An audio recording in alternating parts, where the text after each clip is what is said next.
Welcome into the Cam and Strick Podcast, episode number 108. I know a guy. No, I don't. No, I don't. I'm not even going to make that joke anymore.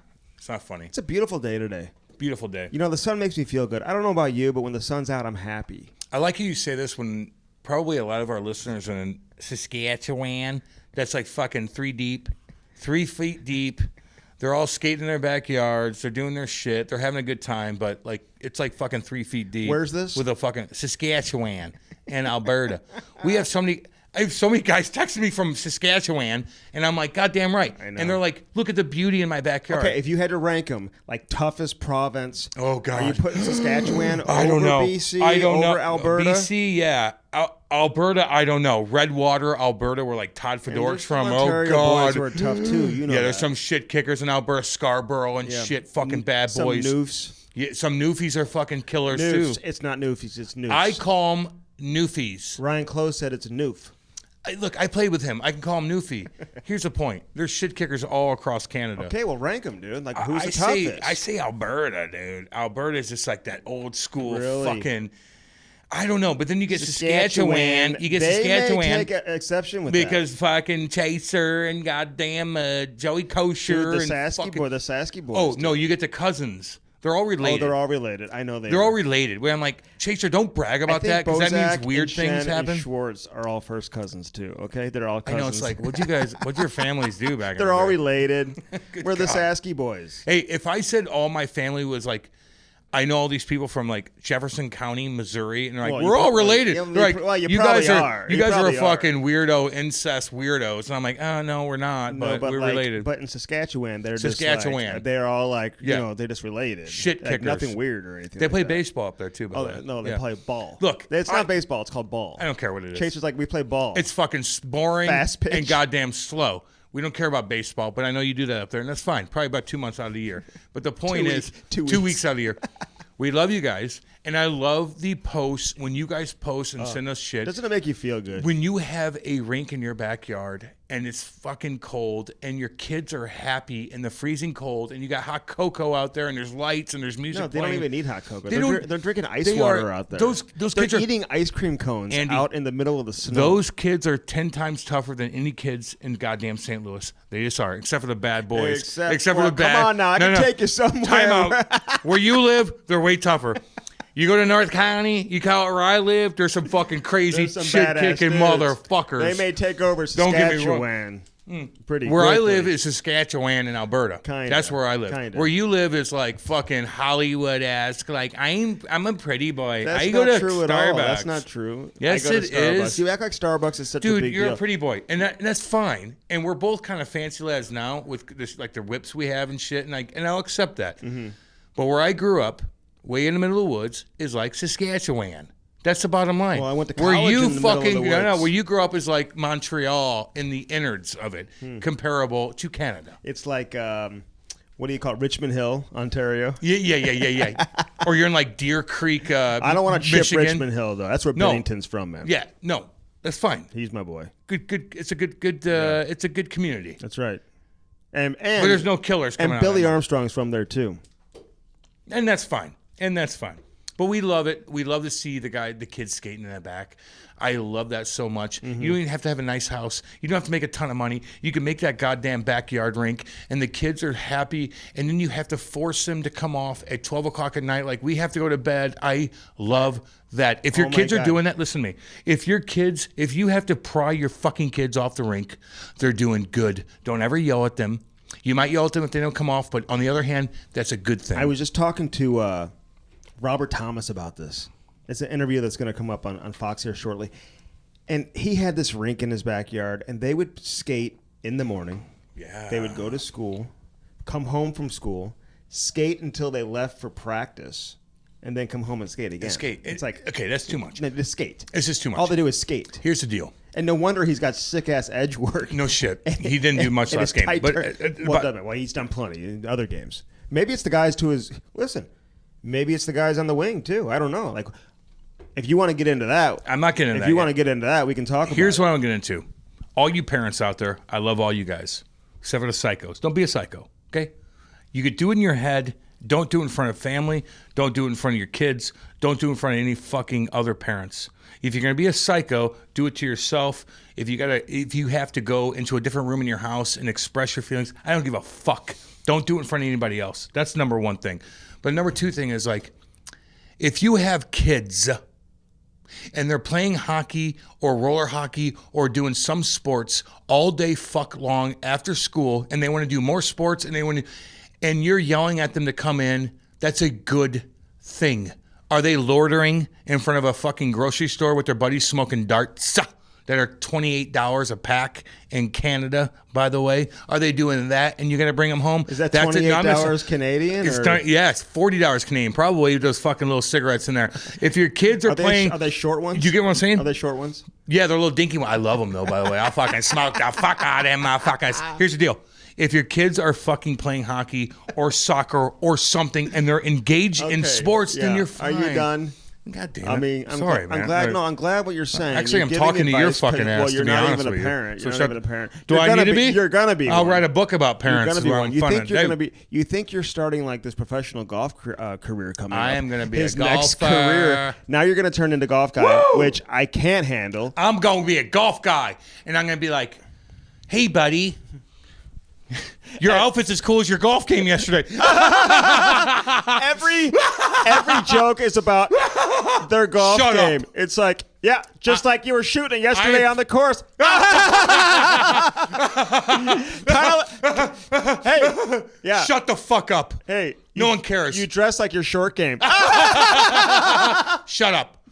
Stop with that shit. Golf guy, you gotta settle down. Privilege. Not everybody cares about your golf game. No one gives a fuck. Not everybody cares, unless you're Tiger Woods. Unless you're Tiger Woods. I saw that documentary. Or your God. Gretzky son-in-law. Here's the deal. I'm gonna be a golfer. I'm probably gonna be pretty good. Okay, let's be honest here. Well, you think you're a natural? No. How bad are you? Not good. Here's the deal.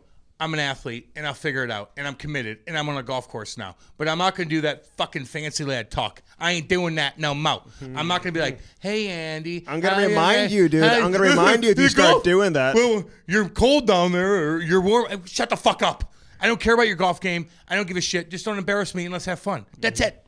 That's it. No fake laugh bullshit. Can I tell you this, though? What? You need to get some golf clothes. Oh, you Lord. have to dress right on the golf course. I look like such a hillbilly. Well, you can't do that. No, you have to dress right on the golf course. I know. Can you believe how golf's the one sport? Like, if you're not good at hockey, like you don't show up to the rink and like in your mind you don't act like you're on like you play in the NHL. Golf's the one. Some guys do. Some guys do. The Leos. Okay, the Leos definitely do. I'm Leo. But is golf not the one sport where everyone kind of in their own mind thinks they're on the tour? I'm glad you asked that question. They think they're on the tour. I'm glad you asked that question. Here's the deal. I get invited to do golf tournaments every fucking Monday, okay? And they, for the most part, I'm like, I'm not that good, but they think I'm good, then I gotta be a fucking clown. But what I hate is... But you talk too much, and people, it affects their backswing. Hey, Dick. It affects their backswing. I know the etiquette, Dick. I don't do that. I tell jokes in between fucking sessions, man. In between swings, I tell jokes. I'm funny. But by the eighth hole, they're like, okay, you're gonna be good now. And I'm like, no, I'm just gonna be a clown. But what I don't like is like, if I'm playing with a group of guys, listen, if I'm playing with a group of guys and I'm having a shitty day, which I will, but my buddies suck too, which they mostly kind of do and don't. I have buddies that are great, not. But if you're not that good and you hit a good shot and I don't you fucking dare come up to me and be like, here's what you need to do, Cam. No, see, I'm fucking Tiger fucking Woods. No, but I want that. I don't want it. No. I want it from a good player. I don't want it from my dipshit buddy who just hit a line drive because he turned his hips right for once. Okay. And now he tells me what the fuck to do. Don't do it. Here's the hardest thing. Because now that you're moving on the golf course, my golf career is actually starting too. I'm going to be golfing a lot. You're not invited yet. No, I am. I have to invite you like I do with hockey. I am invited. I'll be on the course. Here's what I'll never understand when it comes to, I don't know which club to use for which shot. I know. I don't know 5-iron versus 7-iron. 5-iron hits a farther. Hold on. 3-wood versus 5-wood? 5-wood. 5-wood hits farther. I know the driver. I know the putter. I use the wedge for everything.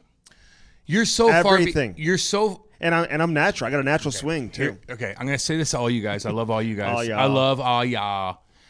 I want to smack Andy in the fucking face right now because he's the exact guy I don't want to golf with. I've just bought a brand new house on a golf course, and he's my partner. He's one of my best friends now. He does everything for me. I am not inviting this motherfucker on my course. Here's why. Because exactly what he just said. He's like, I'm the guy that doesn't know clubs, and I'm going to hit the 7-iron on everything. You're slowing shit up. And I don't accept that. I'm only inviting better players than me. You're way far behind. No, you don't want to play with better players. Yes, I do. Not right now, you don't. Yes, you do. No, I do. I don't want to play with you. You're slowing my shit down. You're 7-ironing it from the fucking tee box. Go fuck yourself. No, I know that. People are fucking filming us and I know that. Hey, look, we have a reputation. And if you're doing 7-irons off the tee box, I'm going to fuck you up. Dude, I use the driver. No, you don't. The one. No. The one. Oh, Jesus. Hold Andy. on, the driver. Oh, Jesus Sorry, Christ. that driver. Oh, Jesus. Can we edit that out, please? No. Don't you dare. I got Jamie's You're attention. not invited. He's like, what? You're not invited golfing yet. No, I am. I invite you to hockey, and that's still kind of like I got to move and shake some shit. The golfing thing, it ain't happened yet. You can sit in the fucking cart with me and talk to me, and that's it. I don't even want that yet. I'm going to get some I'm wearing like Jamie, you're invited. I'm wearing like a sweater vest with like a 3-button like kind of polo shirt under it. You're gonna look I'm like gonna have some golf pants with my gloves sticking out of the back pocket. Dude, seriously, my style is gonna be ridiculous. Here's what I want. I'll probably have a Keep It Handsome golf bag and a Bud Light seltzer hat. You're never invited to my house. I'm sponsored by everybody. Andy's gonna fucking. I'll have a Bellman golf towel. You're gonna miss it, and you're gonna. And I'll be chewing Canada. You're gonna fuck the green up. And then you're going to be like, Cam, this is how you do it. I go, I just saw your duff, you motherfucker. Hey, what'd you say about me taking a picture with the candidates today? What was your post going to be? They're going to lose business. Here, we do candidates, which we love, by the way. And that's actually helping me out. My smile is actually sexy as shit right now. Kate's going to make out with me when I get home because of that. Probably not. No, if I have fucking Kodiak wintergreen in my mouth, she's like, we're not making love tonight. But if I have candidates, she's like, fuck, I want that body, and I'll make out with you, which I like to do when you're intimate. Anyway, the point is, you ain't chewing. You've never chewed, and now we're gonna take a picture of you starting to chew when you've never chewed to get off a chew. Go fuck yourself. Well, I can still do it.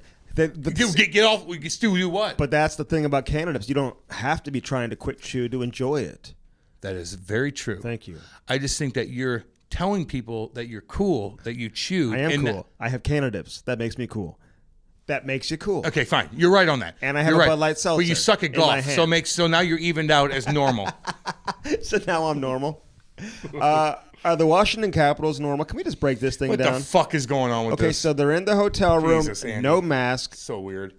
All the Russian guys. I don't think they were picking on the Russians, although Mrs. Ovechkin kind of felt like they were maybe picking on the Russians. She might have to tone it down. Is that what she was saying? You might have to tone it down a little bit. Well, what do you mean? Okay. You don't think she's saying what he wants to say, what he can't say? You want to set me up on this, I'll talk about it. Okay. You don't have to. Okay. Answer that question first. I'm going to. And I might piss people off on this, and I'm sorry. Like, honestly, sorry. Just be careful. I will. I'm good. Okay. Here's the deal. You don't. If my wife was tweeting things out about us playing and pump my tires up and things like that, and like was on social media and Twitter and was funny and cute about the kids and stuff, I'm like, fuck yeah. Still be annoying a little bit annoying, but I'll accept that, right? And then like this. But if my wife is breaking down business detail internally with organizations that she knows about, but your second hand knows about, and Ovi's not doing it, but my wife's calling out different things with the NHL, that's a fucking no. When your wife is tweeting out things when you're playing and says, my husband needs more ice time, what's going on with the fucking penalty kill? You don't want that. You don't want that. Like the whole organization sees that and they're like, okay, get control of her. And on the opposite side of things, if my wife was a pro soccer player, WNBA, and I'm like, my wife's the best. Why is this fucking coach? She'd be like, Cam, stop now. Well, you're putting it goes the player in a bad spot. Exactly. So my point is, it's not about being a woman. It's not about anything. It's like you're a player on an organization that you have nothing to do with. Don't comment on it in a negative way because it's bad. There's NHL coaches whose wives will get on Twitter, social media, and they'll tweet. Get control of that. And I always wonder, are the coaches okay with that? Because they are giving their opinion. Are you crazy? Well, I know the answer to that. But they obviously have no control. Do you think over the situation? Do you think a fucking coach or a player is like, I like when my wife does this? It's no way in hell. There's no way. Even if she makes a point. But you don't have too many that are doing what you're talking about. But There's in a this couple. situation, There's a couple. well, what do you think about this Well, situation? that's what we're talking about. With Mrs. Obi. I don't like it. She just threw down like the nasty dunk, the windmill dunk on a lot of people. Because it's Corona. It's not about Ovi getting the fucking puck out of the zone. It's about coronavirus and about which he's standards. already had. He's got the antibodies. Well, my point is, it's about standard of coronavirus. It's nothing about his play or anything like that. So now you're chirping like the process. To me, here's how I read into saying. it, and people can check out the Instagram post, whatever. It sounds to me that she feels like the Russian players are being picked on. They hung out together. Yeah, they did. Why would you pick on Russian players when your best Russian player's the biggest person in life? Here's the deal. Players don't love being on the road right now, okay? No, they don't. There's certain areas they can go. They have to be in small groups. It has to be sanitized before they can go there. Totally. They can't go in each other's rooms. But that's just so the weird, rules. though. But that's weird, But though. that's just the rules, and they know the rules. I know. And so when they break the rules, you know what's interesting is these teams, they kind of tell on themselves, right? Because one of the 4 players, there was a couple other players that were involved, one being a goaltender. I don't want to call him out, but the goaltender may have tested positive, okay? Samsonov? Kuznetsov may not have. He may have tested negative, but the goaltender... Samsonov? I'll say his fucking name. Okay, Samsonov? he may have tested positive. So then, once a player tests positive, now you got to start doing your contact tracing. Yeah. Where you been? Exactly. Lie. And then they're like, no, don't lie. Well, do you lie? No, don't lie. lie. Are you encouraging lying? No, but you just said to lie. Okay, fine. You're we're not. telling No, we're not editing this out. I'll explain myself. Stop. No, we're not. No. When it's this situation, when you just fucking hugged your teammates 15 times over in the same hour, okay, and then you get undressed and you shower together and you hug each other and you do this shit, and then you go back to the room and you sit in the room the same. So there's nothing different. There's nothing different going on. Yeah. You go eat together, then you go sit in a room together. So right now, I'm like, this is fucking weird. I think they were watching like a football game. It doesn't matter. Like you that. already contacted each other a million times. You're in connection with each other. No, that's what she's saying. Yeah, but she doesn't need to do that, though. It's all my... But so what you're saying, listen, I think most people would agree. It's weird, but you got to understand coming into the season, the players and the teams, the owners, whatever, everybody agreed on what the protocols would be. Totally. And it is what it is. Everyone knows. You just got to follow the rules. If you don't, now you just dock the owner $100,000. Okay, fine. If Ovi's out in the bar at the fucking Rippers... They got to miss like 4 listen games. To me. If Ovi and fucking Sammer and Cootsie and they're fucking banging it out... And Orlov. And Orly. Orzy? What do you call him? Or, I don't give a fuck. What, you say Orly? Is that what you call him? Orlov. No one calls him that. If they're partying at the Rippers and everything, which they won't do because they're married, whatever, fine. Then the fucking team gets involved. Yeah. But if your goddamn captain is taking your Russian players and sitting in a room after they just got done making out with each other and playing with each other and sweating on each other, which means nothing, you're already connected. All the viruses are there, and you're sitting in a room. Dude, I get and then it. The team rats you out. They're on the bench next to each other. What? I get it. That is so bizarre. No, the whole thing is bizarre. So bizarre. You can go to a restaurant. I mean, I know, Still don't have your wife. whatever. You can Don't go have to your a wife grocery do it. store. You can go to a mall. Listen, I know. the whole thing is confusing. It's so confusing. But I wear my mask. I want Totally. everyone around me to wear a mask. Yeah. Put your mask on right now. I don't like to look at your want. face. I'm doing the show with a mask on. No, you're not. I don't want anyone. Well, we're 6 feet apart though. I could touch you right now. Is 6 feet, by the way? Is that a guess? Is that what it is? What if it's 5.5? Dr. Fauci. We need what Dr. do we do? Can we get Dr. Fauci on the show? Fauci. I want Dr. Fauci on the show. Here's the point. What they did is fucking How would petty. he answer it? Even the petty it's petty in a sense with coronavirus, and coronavirus is fucking sensitive. Don't do stupid shit, okay? But this is like they already connected with each other. Nothing is happening. Are they making an example out of star players? I don't know what they're doing with this. It's very bizarre. That's why we're talking about it. But Does it warrant a $100,000 fine? Because I don't think so. What's worse for the team? If you were to ask the owner, who's got a shit ton of money, Ted Leonsis, if you were to ask him, hey, what's worse? Writing a check for $100,000 or not having 4 of your best players in the lineup for the next 4 games, which in a 56-game season, that's a big deal. $2 million. It's a big deal. I'd rather pay $2 million and not have those guys. $100,000. Like, what the fuck is That's this? a couple hot dogs. So it's like, with a sold out Why arena. sell them out when it's like they're not spreading it? There's no one in the room there. If they're at the Rippers or they're at a fucking bar, then it's like, okay, we got to take care of this. But they weren't, Andy. No. They were in the hotel room. And they're with the same players that they Can't do that. And you know what? I don't get it. But if I'm a dude. player, I don't want anyone in my room anyway. Let's Well, no one's going to come in your room anyway, Andy. So you're not going to play, and no one wants to hang out with you. So look, here's the deal. So here's what you're not gonna play. You know what? Here's what the young guys do though. They play their video games. They probably have their headsets and they talk to each other. And And that's fine. And do that. And dude, I play video games too, man. I'll get in How often do you do that? Not in a while. Okay, because I have a radio show every single day, unlike you. Okay, I used to have one. I had one for like 15 years. But I do it every day. I have mine every day. 5 years straight. Pretty good. You have the longest going hockey show in Missouri history, and I'm going to give you that. I'll compliment you when I need to compliment you, Andy. Stop. And a TV job. And a TV show for Fox Sports. I have other stuff going on. The Blues don't even have me like do free shit anymore. I'm such a psycho. Although I could do what I want there, but like they don't hire me. Anyway, the point is, you're better than me. I'll give you that. No, I'm not. What were we talking about? Good God. Just better at golf. No, you're not on that. Well, no, they're hanging. I mean, in each other's rooms and all that type of stuff. You have to talk to each other, Andy. What are you gonna do? Hang out by yourself? Like you just like it okay, doesn't so make sense. Here's my question. Makes sense, so now they have to self-isolate. What do they do now? Are they locked up? Ovi, you knock on the door. Here, hi, Ovi. Your soup is at the front door. Ovi, we're gonna leave it here like for you're you. a fucking prisoner. Here's your soup. No, I get. Look, Corona's a big deal. We get it. Just crack open the door. I've got some bread for you and butter. Let me sum this whole thing up. I don't want the women folk get mad at me, but you can't have your significant other, whether you're a man. This was after I'm not done. This came out after they were fined. It wasn't like this brought attention. You can't, if you're an athlete, whether you're a man or a woman, and your husband or your wife comes out and complains on Twitter about you personally connected to the organization, is never a good fucking thing. And my wife would never ever put me in that spot. Ever. Here's what I want. I would never put her in that spot. Here's what I want to believe, though. I want to believe that she's sharing an opinion that her husband has that he can't say. No, don't do it. She's doing it for him. I don't give a fuck.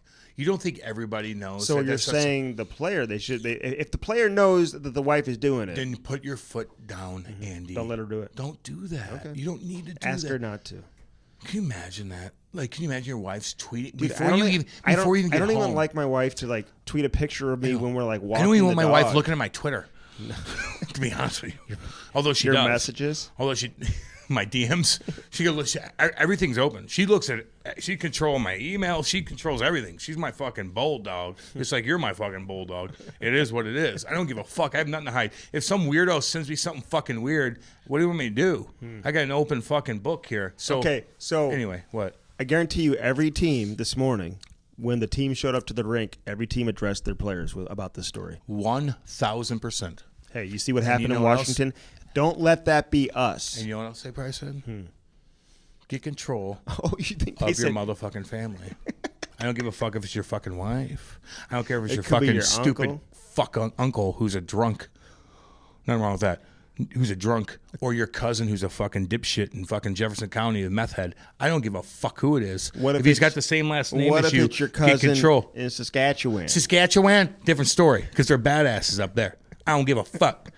But if your wife or your husband or your cousin is controlling is like talking for you on Twitter against NHL, your fucking team, control that and control it now, Andy. I'm telling you. Well, especially when you're the most popular player in the league. She's talking for you. How about you fucking do it then? Well, he did give a statement. No, but how about you fucking? He was like, "I'm sorry, I had my friends come into my hotel and watch football." So stop, Ovi. That's what he said. You're the biggest pimp in the league.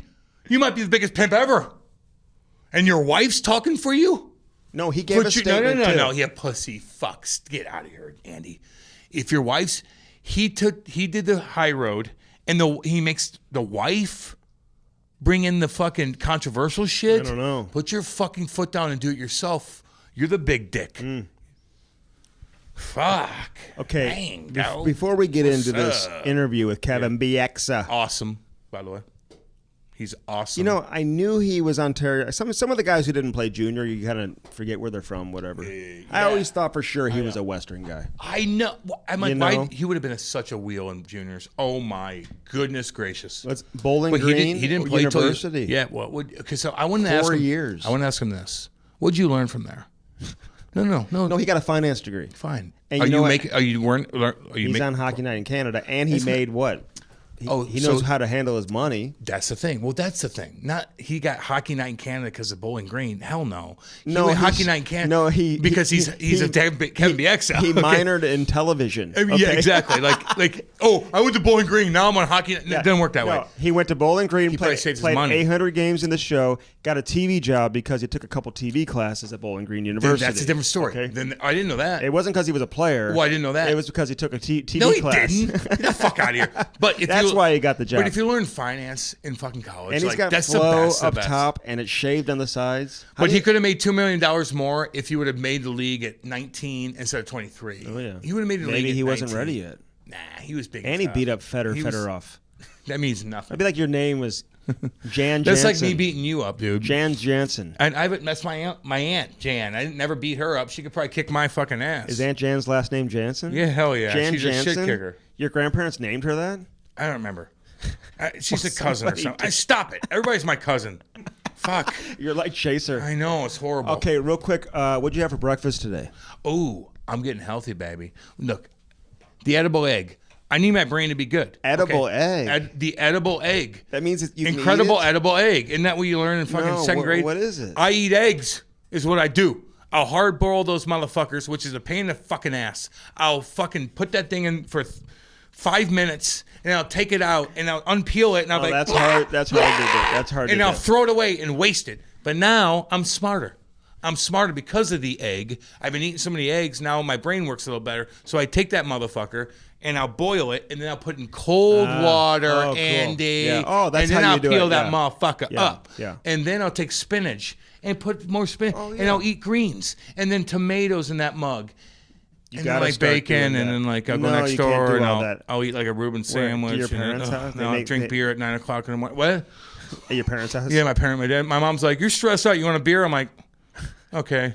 9:30 in the fucking morning. Just like when you were 12 years old. Exactly right. Takes you back when you were in 6th grade. I used to steal. Cam, are you finished with your math? You want a beer? Cam, are you aggravated today? Yes. Here, take a beer from Dad. Here we go. Okay, what else do you want? You want friends to come over? Give Dad back his one hitter. Did you take Dad's one hitter? I'm like, no, I took his fucking lighter. Yeah. Like. I know. Jesus Christ. It's unbelievable. I can't wait for you to move on your own for the first time in your life.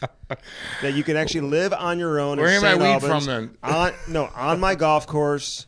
Okay? Your golf course? Yes, it's my golf course. Oh, is it? Okay, when you can get out there. Badass I need you to have a garden out there in the backyard. I will. No. You need to grow your own vegetables. No. I told you. I 100%. Grow your own vegetables. I will.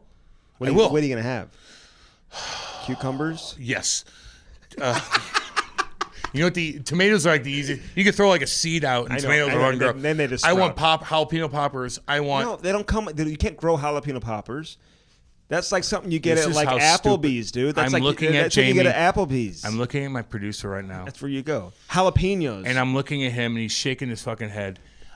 My parents grow jalapeno peppers in fucking poor part of Eureka in their backyard not just in a little thing. They don't even have a fucking yard. Dude, I know what a jalapeno pepper. So how can it's a pepper. It's not a popper. Sorry. A fucking popper. It's a pepper. Is what you get when you go to like Culver's or whatever the hell you go to every night. A jalapeno popper is more like you make it and you wrap the bacon around, you put cream cheese in that bad boy. But the peppers you grow on you don't even have to. You can just do it on your deck, man. My parents do it, and I make jalapeno poppers for people to come over, my neighbors. I cook food, and I don't fucking eat it, and I give it to my neighbors because I'm a good soul. Okay. I'm going to heaven after purgatory for about 500,000 years, which is like 10 years in real life. Okay. Pretty good. Yeah. All right.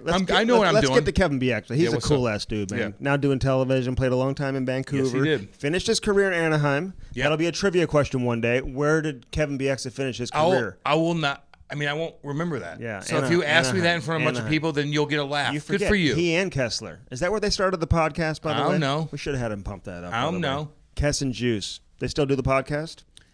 Why do you ask me this shit? I'm asking you, did you do any research coming into the interview? I haven't seen any of their Kess podcasts and Juice. Just check out their podcast. I will, yeah. All right. Kevin Bieksa coming up here on the Cam and Strick Podcast. As always, brought to you by CarShield and CarShield.com.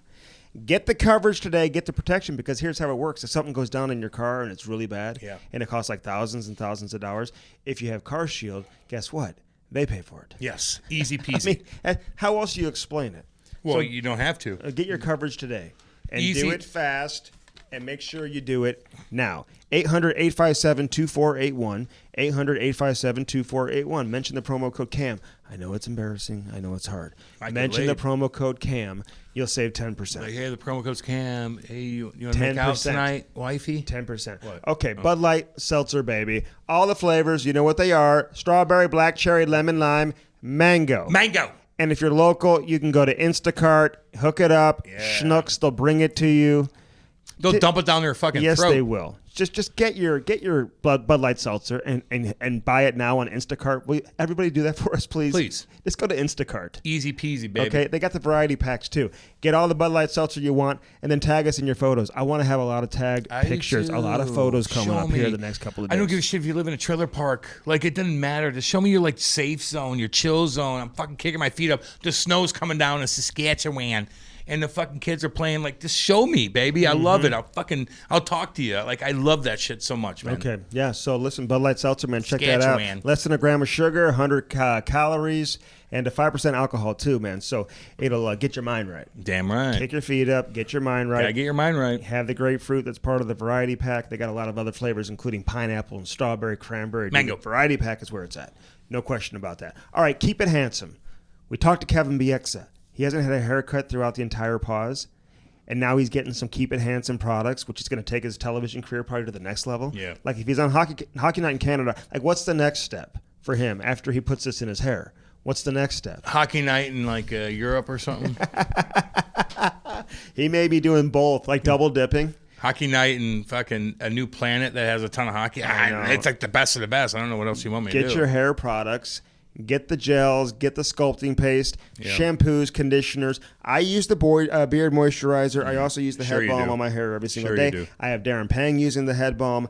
A lot of people using it. He does use it. I gave it to him the other day. He loved it. He just wipes it on his head. It just takes his game to the next level, man. There's no question about that. And now you can get your Fight Ugly hoodie, too. So get that Fight Ugly hoodie and support the cause. A portion of the proceeds go back to the Montreal Resource Center, where we support those who have been affected by bullying. Yeah, man. Yeah. Or like maybe you're a bully back in the day and you're like, my fucking daddy beat my ass. You need to be rehabilitated. You need to be rehabilitated. Yeah, dude. We get it, man. We get all of it. We know the story. So get that hoodie. Mention the promo code Cam and Strick. You're going to save 15%. All right, Canadips, baby. Listen, we got our Super Bowl campaign starting up next week. We look forward to that.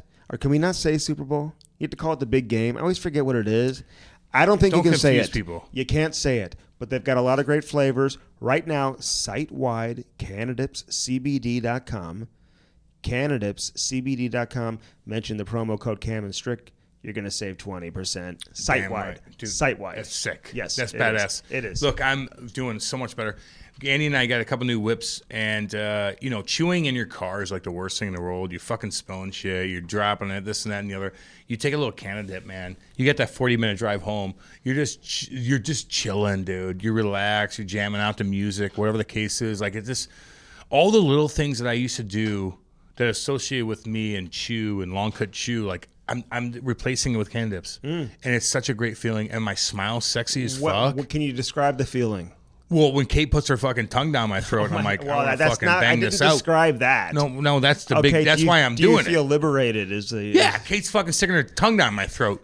I'm like, goddamn right. From Canada. Let's go. Okay, you got a lot of different flavors. She chooses shit now. Does she? She could. But you don't really chew it. It's like a coconut fiber pouch. It's 100% American-grown hemp.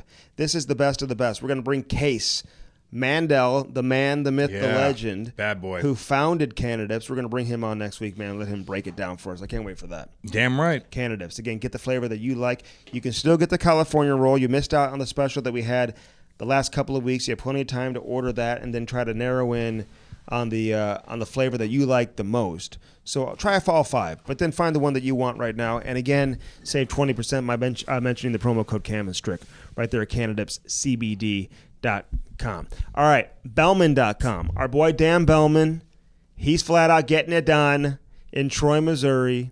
You got the Cadillac, the Buick, the GMC on one side of the street. On the other side, you just cross the street, you got the Chrysler, the Dodge, the Jeep, the Ram. Kate needs a new car. Bottom line. And she's like, well, when can I go? Like, we're selling the house. We're doing this. We're closing. Da, da, da. I'm like, just go Wednesday, you're off work. Just go Wednesday. Go in there. Go in there. She's like, well, go in there by yourself. Should I go by myself? I'm like, yeah. Yes. Like, fucking damn. Absolutely. Like, they'll fucking carry you in like Cleopatra. Like, they're like, what do you need? If you don't want that, it's fine. They don't pressure you. Like, I love that. No. Like, when my wife can go there and be comfortable and like hang out and they, like, I just know that you feel good about getting a good deal on people. Hey, bad credit, no problem. Doesn't matter. No problem. Doesn't matter. They'll take care of you. They guarantee everybody. Exactly. So if you're dealing with some issues, nobody's going to judge you. You can still drive off in a sick-ass Escalade, a pink Jeep with small wheels, two-door. I love those. Two-door. I mean, dude, you can get whatever you want over there at Bellman in Troy, Missouri. Say hi to Dan for us. Just say, hey, what up? Cam and Strick, say hello. Just don't hang out the guy that's going to come out and say to my wife, I used to beat your fucking husband up, and I won state championship wrestling 6 years in a row. Wrestling. And she's just like, 6 years in a row? You're a fucking idiot. Yeah, I know. Anyway, don't do that. Don't do that. Our hats are still available at camandstrick.com. Check that out. Yeah. www.camandstrick.com. A bunch of different color variations for you to choose from. I'm going to lower that price, too. We should. So check that out on the please. website. We're going to lower that price. And if you haven't checked out the hats, make sure you get those. We collaborated with our boys over there at Victor Hockey. Yeah. VictorHockey.com, at Victor Hockey USA on Instagram and Twitter. All right. Also, Drive Black Tie. Now, the newest way to own a car. Subscribe to the car that you want. Get what you want, get it when you want it. It's that simple. What you want when you want it. Yeah. With Drive Black Tie. Here's the deal, Maserati, man. Go to the app, download the app, check out the different fleets. They've got the bronze, the silver, the gold, the platinum. Look at the different variation of cars. Look at all the options and find out which one that works for you. How cool would it be if it's going to be sunny next week and you say, wow, I want a convertible, and they'll come drop it off and then they'll take your car away. You don't have to do anything.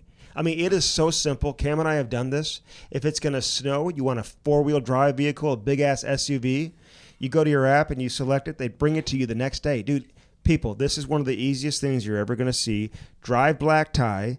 You don't have to be a professional athlete to do this. You get the car what you want, and you get it Andy, when you want. You're not a professional athlete, and you certainly got a Maserati.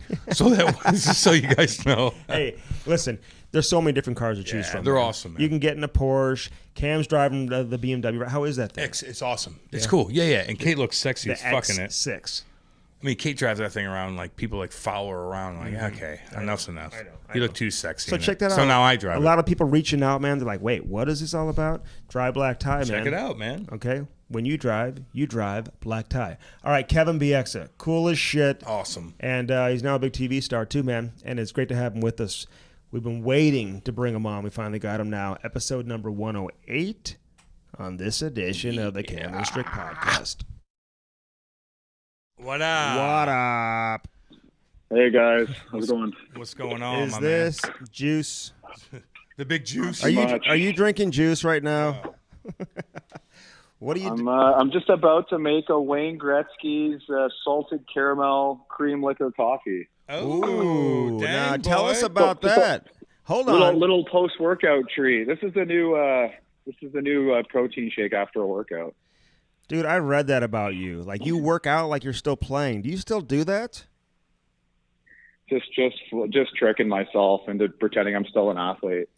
Because you're. I don't know, like I don't know what it's like for you, Cam, but it like helps you cope with not playing anymore. If you're still in good shape and you're like, you tell yourself, I could still be playing, you know? Well, I look at myself in the mirror. I'm like, I look pretty jacked. Now I'm confident. But then I look at myself 2 days later. I'm like, I'm fat and I suck at everything. And then my confidence is donezo. Like, it's just that simple. I know. It's horrible. But you're right, It's though. a mental struggle. Yeah, but I don't like that. Like, dude, we've been working out our whole fucking life, man. It's like, I've been doing like 4 workouts a day. You do training, then you skate, then you box, then you do cardio, then you get your massage, which is a pain in the ass at times, too. So it's like, when I retired, I'm like, I kind of don't want that. I don't want that routine anymore. And I don't want to go to like private or public gyms either. I don't like working out in front of girls. Yeah. Fucking gross. Yeah. So I know. So like I always trained on my own. Like I would train sometimes in the summers with other guys, but for the most part I always bought my own. Like I had my own gym in my houses and I would train on my own. So like I'm lucky I have a pretty good gym. I'm at my lake house now. That's like north of Toronto in the middle of nowhere. And I got a good gym, so I can just do workouts still there and just make it like a lifestyle thing. Like, yeah, dude. There for like an hour a day, and then you can like work hard, play hard. Then you can like drink and like smoke cigars and not feel bad about yourself. Yeah, dude. Yeah, get your mind right. You feel good throughout the day. And you're like, I'm going to fucking party tonight because I bust ass and I look in the mirror and I'm fucking sexy. I haven't done that in a while, damn it. Hey, we just hit record, by the way. We just roll. So that's kind of how we do this. Yeah. And we just want to talk about your lake house anyway. Yeah, really. So up in Toronto, what, Muskoka? Are you Muskoka with all the other boys up there or what? I mean, I don't know. It's kind of considered the Muskoka area, but Muskoka is like the main area of the 3 lakes, and I'm like half hour above that in a smaller lake. So no, I don't consider myself a Muskoka guy. So you don't hang out on the West Coast? Close. You don't hang out on the West Coast, like up in Canada, like up in BC? Like I Yeah. picture you having like a cabin in like mountains. Kelowna or somewhere secluded up there. No, I don't, because I'm in California during the year, guys. Like my kids are in school there. That's where I set up shop in Cali, so I'm West Coast out there, and then in the summers I've always come back to like where I grew up around in this lake house, and then my family's all pretty much in like Niagara Falls area, so I go back and forth all summer. My whole career, like I've never missed a summer here in Canada, but I'm in Cali in the winter. Dude, you're traveling like a son of a bitch. You're going to Toronto, then fucking out east and back to Cali. But tell us about the Cali crib, dude. Do you like, okay, California's the best of the best as far as like beauty, beautiful women, awesome property. You got the beach there, but it's expensive as shit. And you guys are pretty locked down hardcore too. Like, do you love it out there? Like, where are you set up at, man? I'm in Newport Beach. I'm right where I lived when I still played for the Ducks.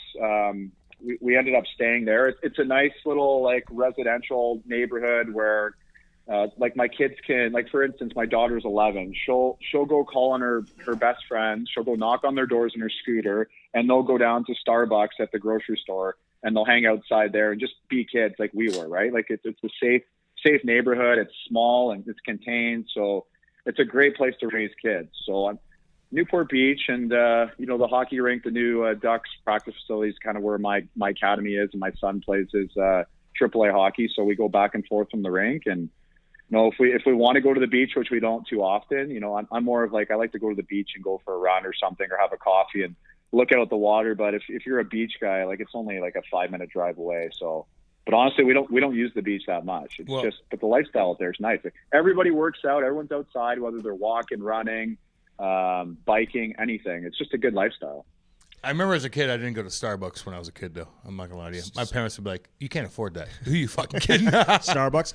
Well, now there's a Starbucks. Well, there probably wasn't Starbucks when you were a kid. I know. I was in the middle of fucking woods. What is he talking about? Like he acts like Starbucks was around like 35 years ago. There was no Starbucks back then. I know. Even at Dunkin' Donuts, I wouldn't have gone to it. So, but that's what. Listen, a lot of guys who go out there and play for the Ducks, they end up staying out there. That's just good living. Yeah, I mean, out there in Newport Beach, man. So it's cool that you've hung out there. So the boys live out there too. A lot of guys. How often do you have to be where you need to be for television, or is all that virtual right now? Yeah, well, like last year when I kind of for the last couple of years I've been doing a little bit, and I've basically been traveling. So I've been traveling back and forth. The main studio's in Toronto, so, and like I said, I have a lot of family around here. I have a place here, so I come back here anyways. So we just kind of coordinated it based on my schedule. But for the playoffs, I stayed in a hotel downtown Toronto for the whole playoffs and worked every night down there. And right now, we came home, my family and I, for the holidays just before to see some family and stuff. I have a really sick father-in-law, so we wanted to spend some time with him. And I just ended up staying and starting the season in studio. But I'll be going back to California and just doing it remote. Like luckily, we're in the Zoom age where we can do everything from our own home. So I'll be broadcasting Hockey Night in Canada from my house in California the rest of the season. Wow. That's so awesome. like fill us in. Like what's your role now? So last year, was it kind of like a tryout during the playoffs where you're just dipping your toes into it, and then now they offered you a full-time gig? Like what's your schedule now television wise? I should know that, but help us out. No. I started it actually when I went to the Spengler Cup. That was my last professional tournament, my last professional games. When I came back, I did a game, an LA Kings versus Edmonton game in LA, because I lived close to the rink. I did a Hockey Night game there, and then I did the All-Star game that year. This is a couple of years ago. Then I followed it up with trade deadline. So I kind of just dipped my toe in. I did a bunch of isolated events, and then last year, same thing, did the All-Star game again, did the trade deadline again with Hockey Night Canada, CBC, Sportsnet, Rogers. And then in the playoffs, it turned into a full gig. And then this year, you know, obviously we wanted to move forward and be a full-time person. It worked out for both sides. So now I'm signed a contract to be there full-time this year. So like I'm considered a hockey analyst. So I'm not an insider. I'm not an Elliot Friedman, or I'm not like a Nick Kyprios used to be, where they're trying to figure out the scoops. Like I'm more analyze the game, analyze what's happening. Like you know, Cam, like we watch our shifts our whole career, and you're constantly evaluating yourself, and you're constantly like, what did I do good here? What could I do better? And so for me, it was like an easy transition. Now, instead of like evaluating myself, I'm evaluating other guys, like the same way that I would do myself my whole career. Hey, did you evaluate Cam? Shut like up, when, Andy. Like when you're on the bench, Shut you're up. watching the games, did you ever evaluate his shifts when you're playing against him? Were you like, who is this guy? This guy is like an absolute psychopath? Like what's going up, on Andy. here? I told you that like I had a book on everybody. I had an internal scouting report on every single guy that I would ever possibly be come into conflict with and have a fight with. So I had a book on Cam right from the beginning. And I kind of went back and thought about like what I had on him, just because like Cam, so this is what I considered you. I considered you a heavyweight, but you would fight because of your size. You could get away with fighting a middleweight and beat the wheels off of them. So for me, you were kind of a scary guy because I didn't really fight heavyweights unless I absolutely had to, but you kind of fell into my category where like if the perfect storm happened, I would have to fight you. So I had a book on you. Do you want to know what it was? Very handsome, weird teeth because he chews too much. You tell me if this is accurate. This is what I thought about you, right? Always a square off. You didn't like the sneak attacks. You like to square off, usually at center ice. You were honest that way. You never threw coming in. You always looked for the center grab. You actually didn't throw very much early in the fight because I felt like you wanted to see the other guy's range. You were a counter puncher for the most part. You had heavy rights. You only switched to lefts if you didn't respect your opponent. And you wanted the fight to go as long as possible because you had good endurance. And then after the fight, you were a big selly guy, and you always took your shirt off in the box. Oh, my God. Give him $1 million right Seriously, fucking now. You know what? Hockey Night in Canada. We finally have met the $1 million one person who has watched Cam's fights on YouTube brothers. more than Cam has. We're brothers, dude. I watched everybody's fights, and it was a little bit more of like an interest. Like I just loved the game within the game of fighting and the strategy of it. But I watched everybody's fights every night. Hockey nights or hockeyfights.com after is watch like 5, 6, 7 fights in the NHL that night and then go to bed. The Cam and Strick Podcast is brought to you by CarShield. You know, nothing more frustrating, Cam, than when that engine light comes on and you know right off the bat you're going to have to spend thousands of dollars to repair your vehicle. Call 800-857-2481. Mention the promo code CAM or visit carshield.com and use the code CAM to save 10%. Yeah. That's carshield.com. A deductible may apply. Save yourself money. Sign up and get your coverage now with carshield.com. Now back to the interview. How's that breakdown, Cam? How's that breakdown? It's unbelievable. It's impeccable. I love him. He didn't say handsome, which I'm kind of pissed off about, but that's okay. No, look, when you come to this, and that's really cool because I did the same damn thing. And you're right with the heavy, and that's kind of helped me a little bit because at the beginning of my career, you fight the kind of middleweights too, which is always good, but then you got to deal with the big boys. But if Steve McIntyre's tapping on your fucking door, you're like, Horty's over there, and so is Rick Rypien. Although, you know, you had a couple guys here and there, and you're playing fucking 25 minutes a night, so you could turn those guys down. Yeah, like I was lucky that way where I could kind of pick and choose my fights. And like, I don't know, you're probably the same way, but if I went like a certain amount of time, like a month without a fight, I would just get the itch. You know, you start getting into like arguments at home and you start getting a little testy. You're like, you look at the schedule, you're like, okay, I'm playing this team, that team. I'm playing St. Louis, Chicago, Dallas. I'm like, okay, there's nobody on Dallas I'm going to fight. Maybe St. Louis, there's like Crombie and Jansen. And you start looking like down the schedule, like, okay, when am I going to get a fight, right? Because you want to stay in the rhythm of like, for whatever it is for you. For me, it was like once a month I wanted to get in something, right? Yeah, but you're still doing your thing too. Like if I went a month, I'm probably getting sent down. You know what I mean? So it's like, but yeah, you're just in a weird spot. And not to mention, again, it could be a third period where you're playing 20 minutes and all of a sudden somebody's tapping on your door because you gave a little shimmy shug to somebody that was a little bit. So like, God, you had for you in your position was very, very tough. Because again, you had to fight here and there. You're physical. You're getting hit all the goddamn time. You're playing long minutes, and sometimes you're expected to step up to the plate. So I'm going to give you, you know what? I'm going to pump your fucking tires up. I won $1 million from Hockey Night in Canada. Hey. We'll see if he gets that. You're hired.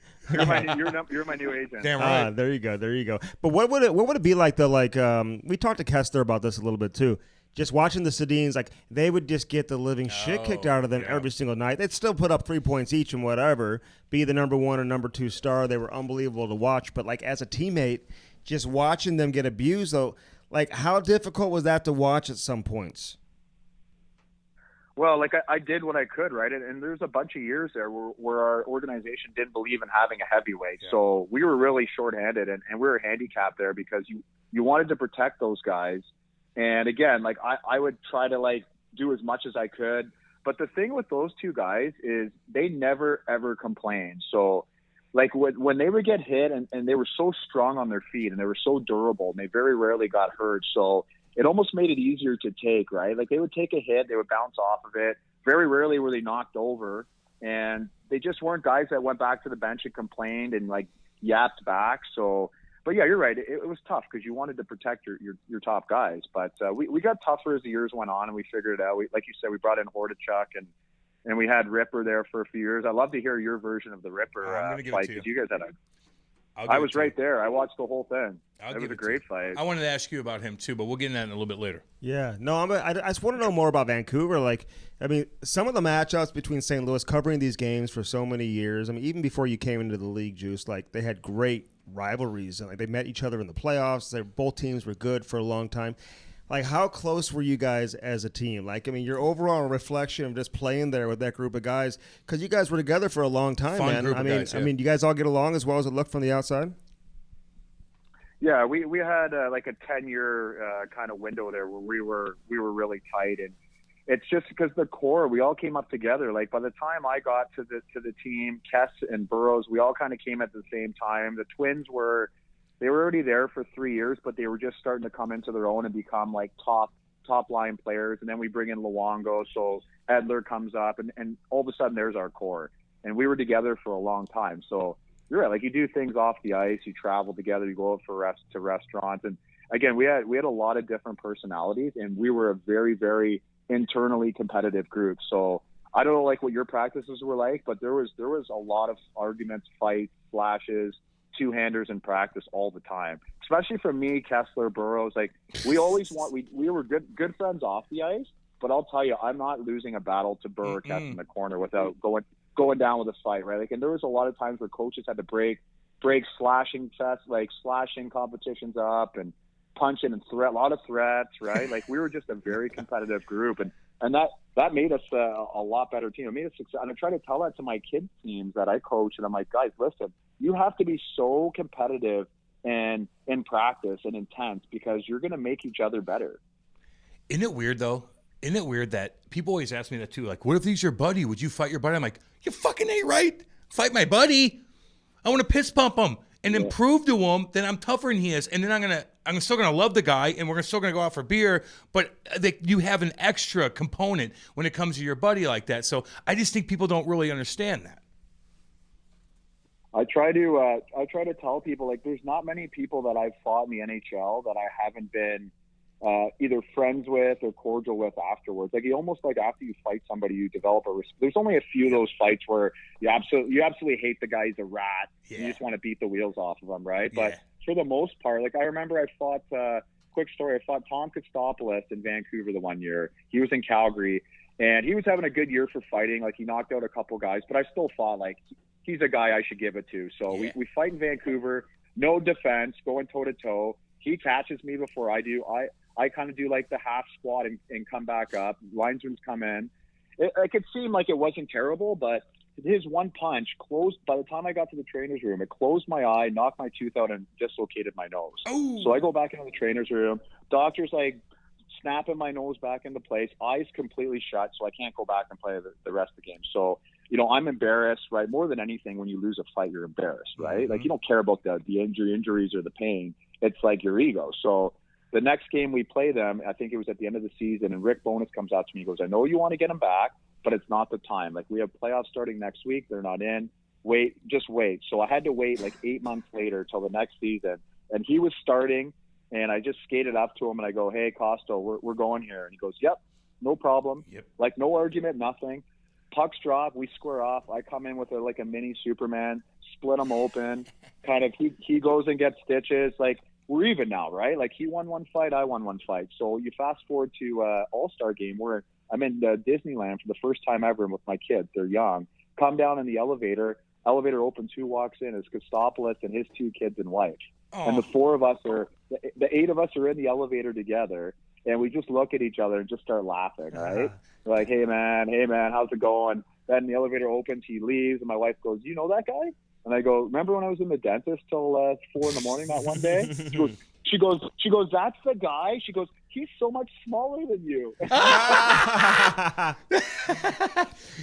know how my smile's fucked up? He did it. Are you kidding me? Just emasculated. I go, "We're the same size." We're the same size. Hey, can you tell us? I have a big penis. Can you tell us what it's like to get your nose? Listen, I broke my finger one time in a pickup hockey game. Okay, maybe you did. Returned to the game. He did do that. Getting your nose snapped back in place. Like, can you explain what that's like here, Kev? Well, like I think I was still kind of dazed. Like, you know when you get hit with a punch and it's so clean that you don't even feel it. It just feels like you're warm inside.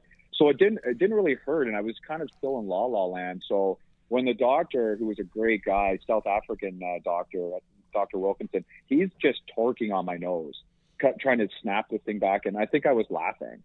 I was like, "Get off me!" Like he was standing on my shin pads in my hockey pants to get leverage, and I was laughing. So I don't remember the pain because I was still kind of concussed. Hey, luckily.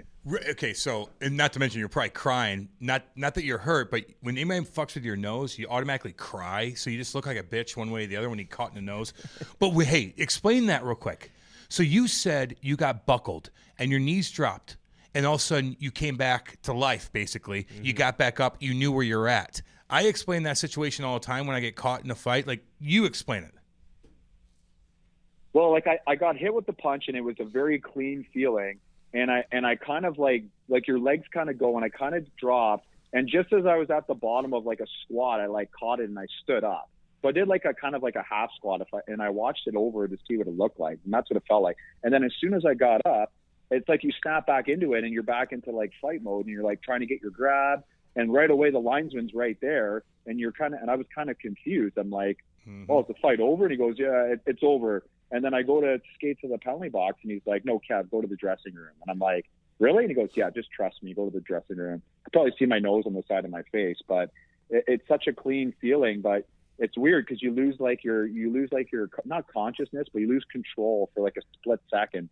But you get it back, so I can see why boxers and professional fighters can fight through it. I'm sure it's dangerous, but you can fight through it, right? Hey, let's talk about the new Bud Light Seltzer. Oh, yeah. It's an easy drinking, hard seltzer that comes in 4 delicious fruit flavors. Black cherry, strawberry, lemon lime, and Cam's favorite, mango. Oh, With only 100 calories, 5% alcohol, and less than a gram of sugar, you might as well have a few tonight or this weekend. Go to BudLight.com to buy Bud Light Seltzer online. Must be 21 years of age or older. Bud Light Seltzer. Unquestionably good. Yeah. Now, back to the interview. Well, here's what happened to me. Like, I would know, I wouldn't buckle, but I'd get caught in my fucking ear or your fucking temple, and you're like, oh, and you go black, right? You go black, like you're like, I'm in a dream world, and all of a sudden you wake up and there's 20,000 people, and you're grabbed onto a guy that's 6'6", and he's still catching you. And you're like, oh, I'm in a fight. Okay, keep going. Like, it's like you go black for a second, man, when you get caught, like, in the back of the head and shit. I remember I fought a guy in the AHL, and it was the lockout year, like many lockouts ago, and Vancouver management was there to watch me play. It was like middle of the lockout season. Oh, yeah. And we're playing in Grand Rapids, and I don't even remember who this guy was, but he was a guy that was a little bit out of probably my fight class, and I ended up fighting him, and he like threw me to the ice, and I smacked my head off the ice, and I like sprung up to my feet as quick as I could. That was always my move. Like, I never wanted to be on the ice, right? Yep. And I remember I went to the penalty box, and I couldn't even see. Like, I couldn't see anything. I was blurry, and I'm like, I am not showing to the Canuck management that I'm hurt or that he got me. Like, I am just gonna like go to the box, and I'm just hopefully in like 10 minutes it goes away. And that's what happened, right? It ended up going away, and you just don't want to show any pain at all. Exactly. It's so interesting, man. That's something, Andy? Well, kids should know that, I should bag you up right now just so you have the feeling. Never act like you're hurt. Never show that you're hurt. It's like you're always taught when you're a kid, like don't lay down on the ice unless you're seriously hurt. My dad told me that. Give me the backstory with you, though. Like, you played 4 years of college. You could have played in the OHL. You were a late draft pick in the OHL. Like, I don't know if they thought you were going the college route. That's why they drafted you so late, or if you're a late bloomer, or what the backstory is with you. But when you turned pro, like, were you expected to be a guy to play in the NHL? Like, I mean, like, what's the backstory with you in terms of getting there? No, I wasn't really, like you said, I played in a pre-OHL draft tournament, and I broke my ankle throwing a hip check.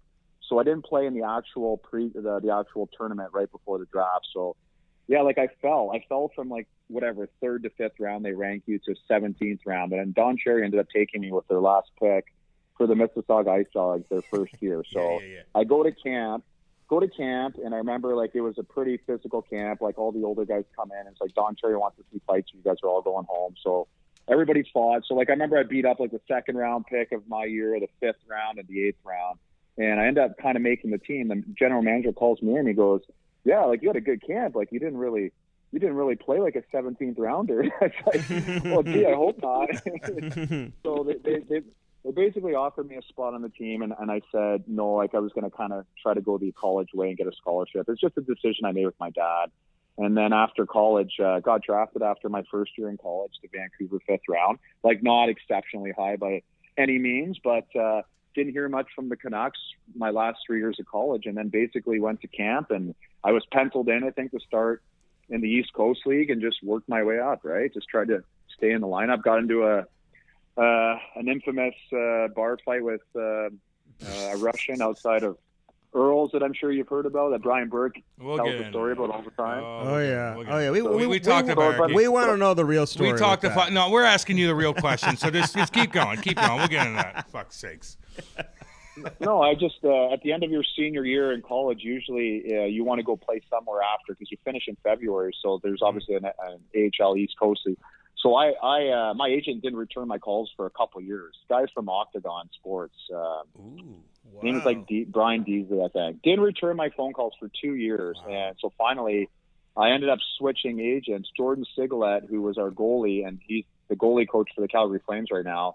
He's like, "Oh, my agent kind of likes you. Like, do you want to talk to him?" I go, "Well, I wouldn't mind talking to any agent, to tell you the truth." So he calls me, Kurt Overhart, and next week I'm in Manitoba playing in the AHL. So I get up there, and you guys have heard the story. I don't have to retell this, do I?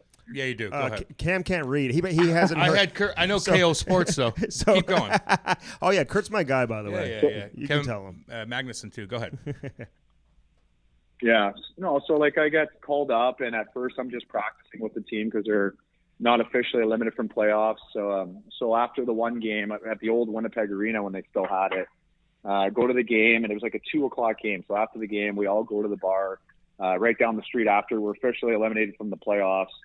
And, you know, I'm not a young guy, like I'm 23, 24, but like I don't know anybody on the team. I'm quiet. I'm sipping my drink, and it's later in the night, and next thing you know, there's an altercation with another Russian, and get called outside. Somebody puts his hands on my T-shirt and says, "Hey, let's take this outside." And obviously, like at that point, you know, like don't really say no to anybody back then, right? Like you're invincible. So went outside and had a little dust up, but then afterwards, like in the middle of the fight, you're like, I want to kill this guy, right? But then after the fight, you're kind of you step back, and I called my dad. I'm like, "Dad, I screwed up.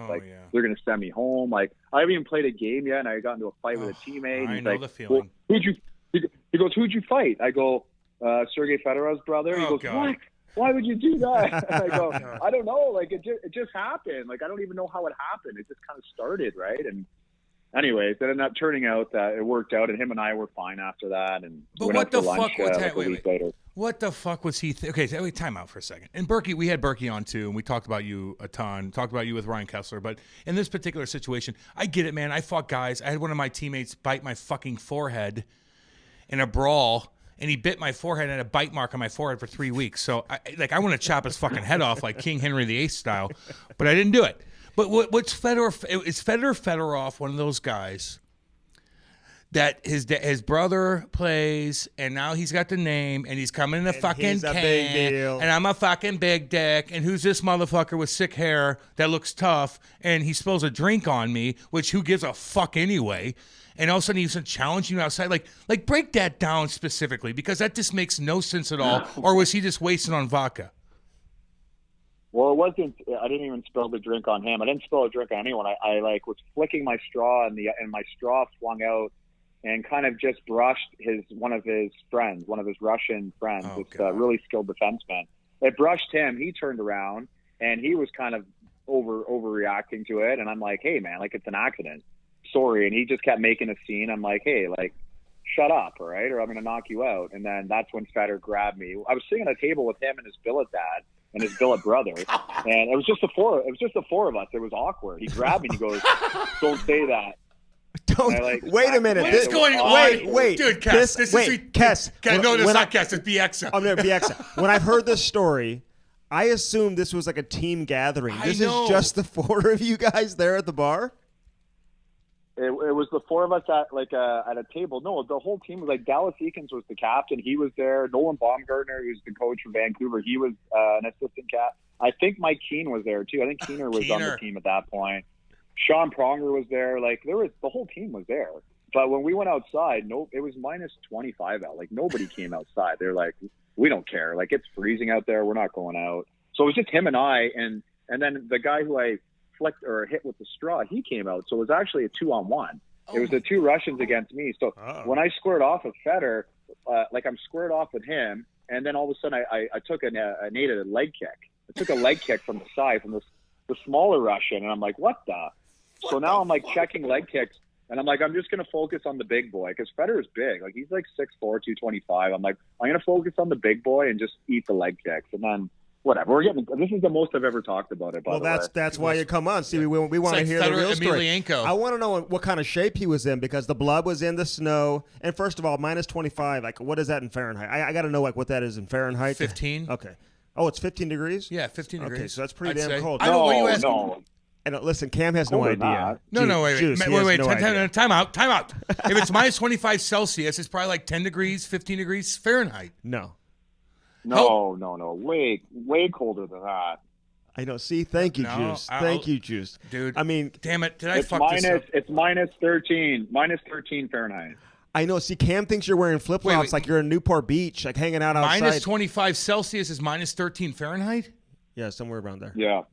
Yeah, I'm a fucking idiot, and I'm going to write that down in my notebook. Okay, so you punch him, and like he's bleeding. There's blood in the snow. Like, is he all messed up? Like, what happens? Like, how does it end? Do you guys make up and shake hands that night? Does he leave the bar? Like, what happens after that? Again, guys, I've never talked about it in this much detail, but he actually hit me with the first one when I was eating leg kicks. He popped me with one, and then kind of regrouped, squared off again. New strategy: eat the leg kicks, worry about the big boy. Caught him with a flush one, like a right across the nose, like split him open right beside his cheek. He just dropped. He was, he dropped and he was bleeding. And then I got into a car with like a couple other guys outside having a smoke, and we just left.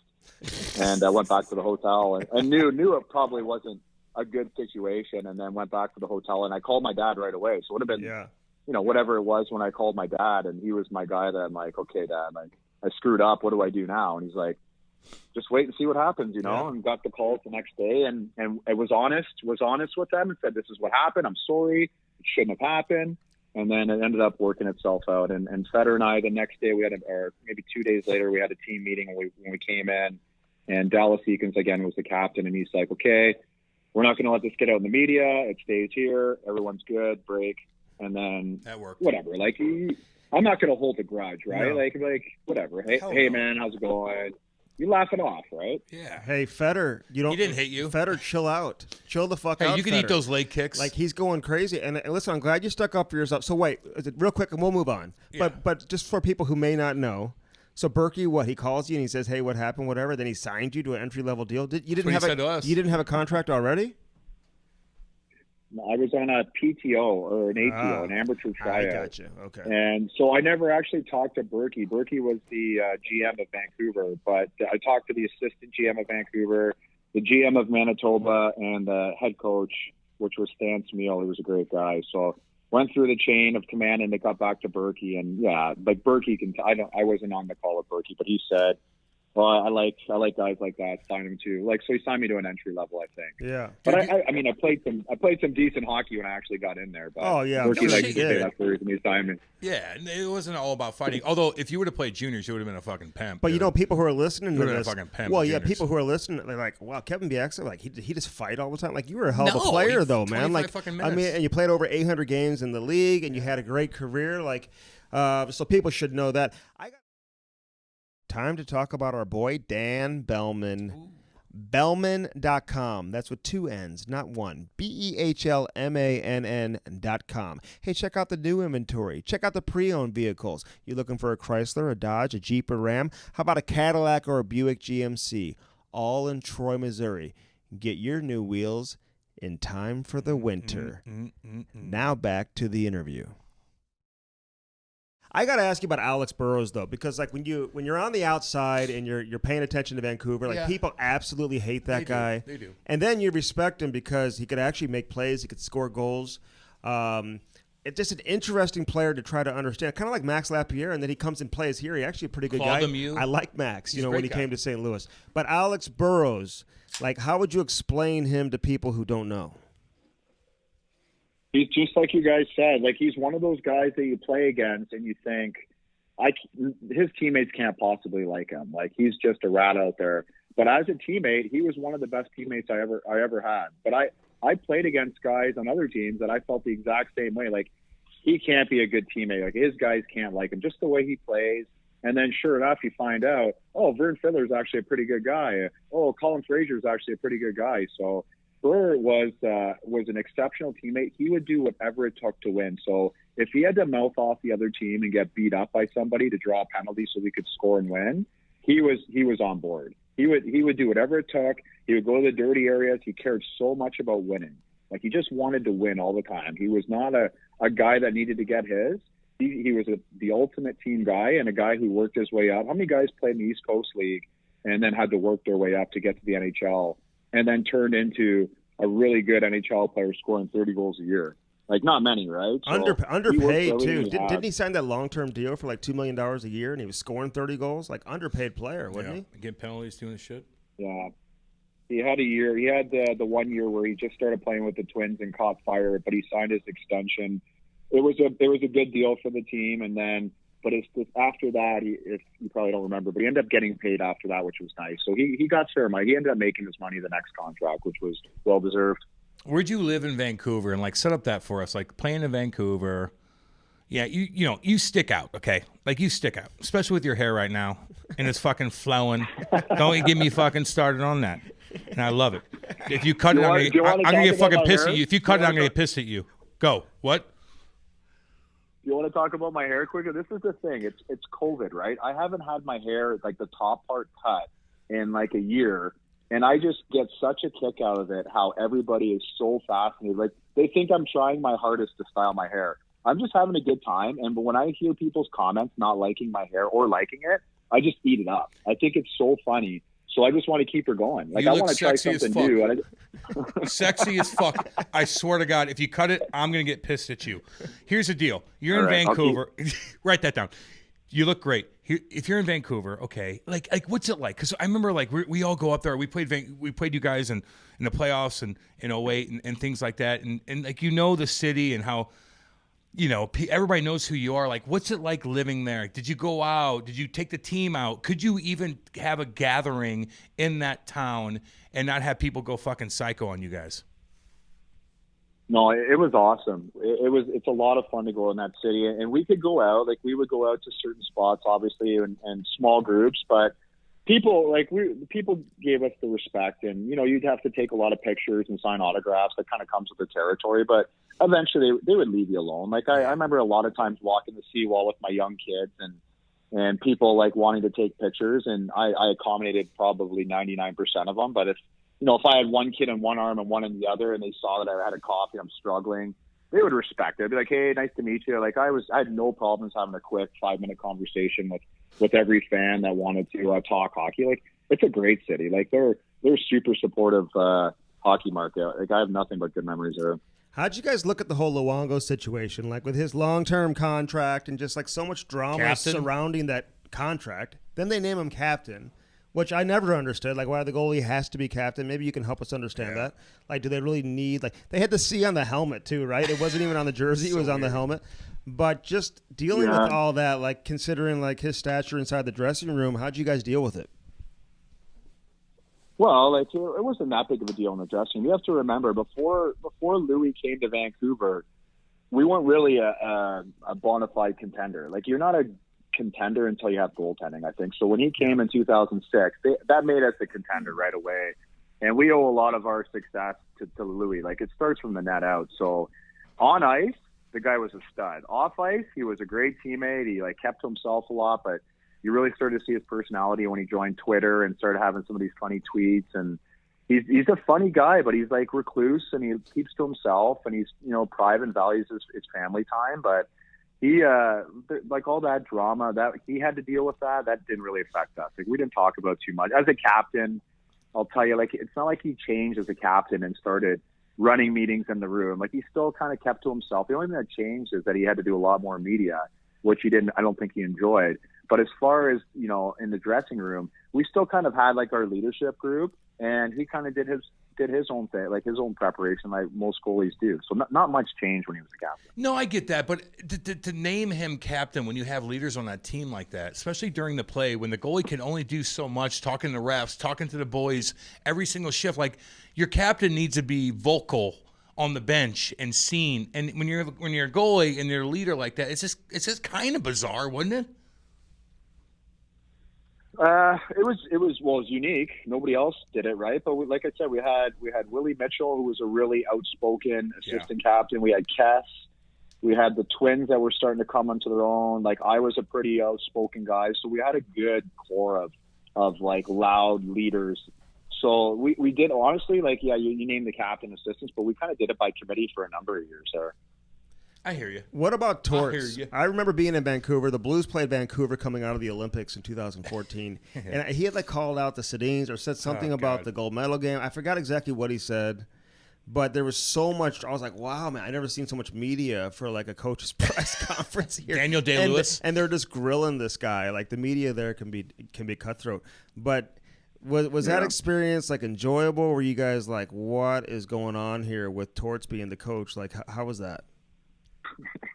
I love Torts. I still talk to Torts. Like, I'll text him once in a while, and he's awesome. He is what he is, right? Like, he loses his temper once in a while. We all see that. He's got a bit of a short fuse. He's super intense. He comes from a military background, right? Like, his son is in the army. Yeah. Like, he runs his ships kind of like the military.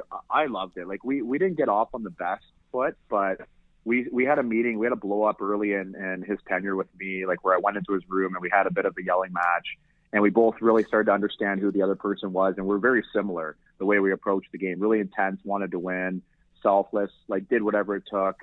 And he turned out to be one of my favorite coaches. Best motivational pregame speeches and in between period speeches I've ever had as a coach, by far. Really? And a lot of the guys that had him at the World Championships or the Olympics, I'm not sure. I think he was an assistant coach at the Olympics, but a lot of guys echoed the same thing. Great speeches. Like, you would want to walk out that tunnel and just like jump somebody, right? Like, he just fired you up and he brought the best out of you. So yeah, like he came with a little bit of intensity, and he was hard. He was hard and demanding on guys, and it wasn't just the top guys. He was really hard on the bottom guys, where a lot of coaches seem to think it should be the opposite, where you should be hard on your top guys and give like the bottom end guys a little bit of a leash because they don't play as much, they don't have as big of a role, they don't get paid as much. Well, Torts' line to, remember, to Tommy Sestito was like, you'll go from 3 minutes a night to no minutes a night. So, that's not funny. He was like, if you don't get the puck out in our zone, you'll go from 3 minutes a night to in the press box. So he was demanding, but we all, for the most part, we all really liked him. Yeah. Isn't it weird, though? And we talked, and Andy and I have interviewed so many different guys, and the hardcore guys that are tough are like, we love Torts. But then the guys that are like the top six that weren't as tough, they don't like them. So it's like, who's going to like them, and you don't. We knew that you were going to like them just because of the way you played. Well, he would say his first day, like one of his mottos is you have to have skin. You got to have skin to play the game. So he means like you got to have like a thick shell, and you got to be able to take a little bit of motivation and criticism and not shell up and push through. So the guys who had skin, like the Sedins loved him. The Sedins absolutely loved Torts, right? And he was hard on them, but like how could you not love the Sedins? Work their butts off, don't complain. You know, second and third best shape on the team every year. So behind who? Behind who? You know, Behind Luongo? Behind Torts? Yeah. Kessler? Yeah, right behind Luongo. Hey, but what's the I think Kessler told us about, what is it, the 2-mile run? Like, guys were so exhausted coming out of training camp. Like, did you make it in the necessary time limit, whatever it was? So I still do the 2-mile run to this day because of that. And I can do it faster now because I've been doing it so long. But what happened was Chess and I both did the 2-mile run on a treadmill because we were both rehabbing hip injuries. Like, I was supposed to have double hip surgery that summer, did my rehab. So Chess and I did on the treadmill. So yeah, like I did it on the treadmill well under 12 minutes, which I think is a lot easier. But only the Sedins and Mike Santorelli were the only 3 that made it under 12 minutes. But they had to do it on the turf at BC Place where the football team plays. And it was like a square. So you had to actually like slow down around the turns. So it was difficult. It sounds like it's great for your hips. Yeah, when you're rehabbing, sounds fucking torturous to me. When you have to have hip surgery, it sounds like this is great for your hips to be doing that on the treadmill. Cam and Strick Podcast here for Canadips. Oh, yeah. CanadipsCBD.com. Check it out. Check out all flavors. Have you been chewing? You know how old chew is? Get in with the new. Get in with CBD.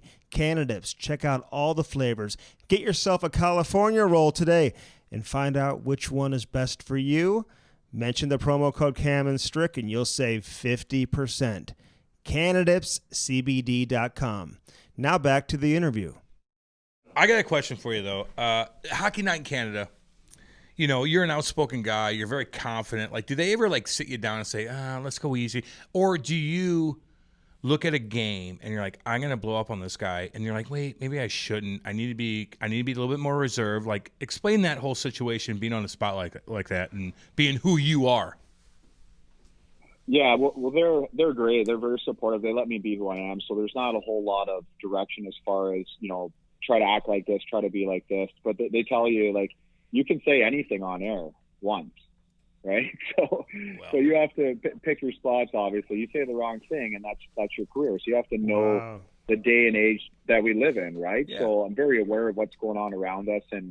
But for me as a player, I was always a super positive player. So on the bench, very, very, like maybe I can count on one hand the amount of times I actually yelled at somebody on the bench. I was a guy who every shift I came off, and with my partner, everything positive, because I wanted positive things around me. So it's very hard for me to like just grill a guy on air. If you know, I look at it, I try to spin it positively, and I know what it feels like to hear like yourself called out on hockey shows and radio shows. So like I wouldn't consider myself a negative guy at all. I just don't believe in it. Well, the effort though, like, okay, so no, I get that. You lose a puck here, you have a bad game, but like if effort isn't there or like emotion, then you have to put your foot down a little bit, right? Yeah, absolutely. But there's certain ways. It's like anything, right? Like your message could be great, it's your delivery. So you can choose your delivery wisely and maybe spin it like, this guy knows he's got to work harder than this, instead of just burying the guy like, this guy's lazy, like what is he doing? Yeah. There's certain ways you can say it a little bit softer and get your point away. But I'm certainly not on there to just bury guys, right? I like to just kind of because I know what it's like as a player, right? Like for the most part, you're trying your best. Like sometimes, you know what? Like it's a tough game. I go, problem is the other team's trying their best too. Like it's a pretty tough game, right? Yeah, I know, man. I thought it was easy. To be honest with you. That's good perspective. But when you get into it, like are they helping you? Like who is there like a producer saying, hey, let's go watch some film, do this, do that, or do they just leave you alone and you just do your thing? Yeah, there's a good group of like my co-panelists. Elliot Friedman's been a big help for me, a little bit of a mentor, and but for the most part, they just kind of.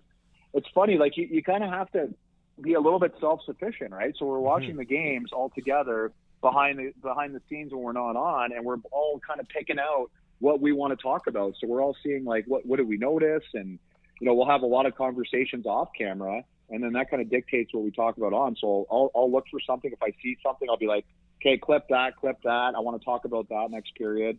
And we're all kind of like responsible for what we're saying so at the end of the period, it's like, okay, what do you want to talk about, Kevin? What do you want to talk about, Berkey? What do you want to talk about, Elliot? That's kind of the way it works. So there's a little bit of like responsibility and accountability on yourself to find something that you want to talk about.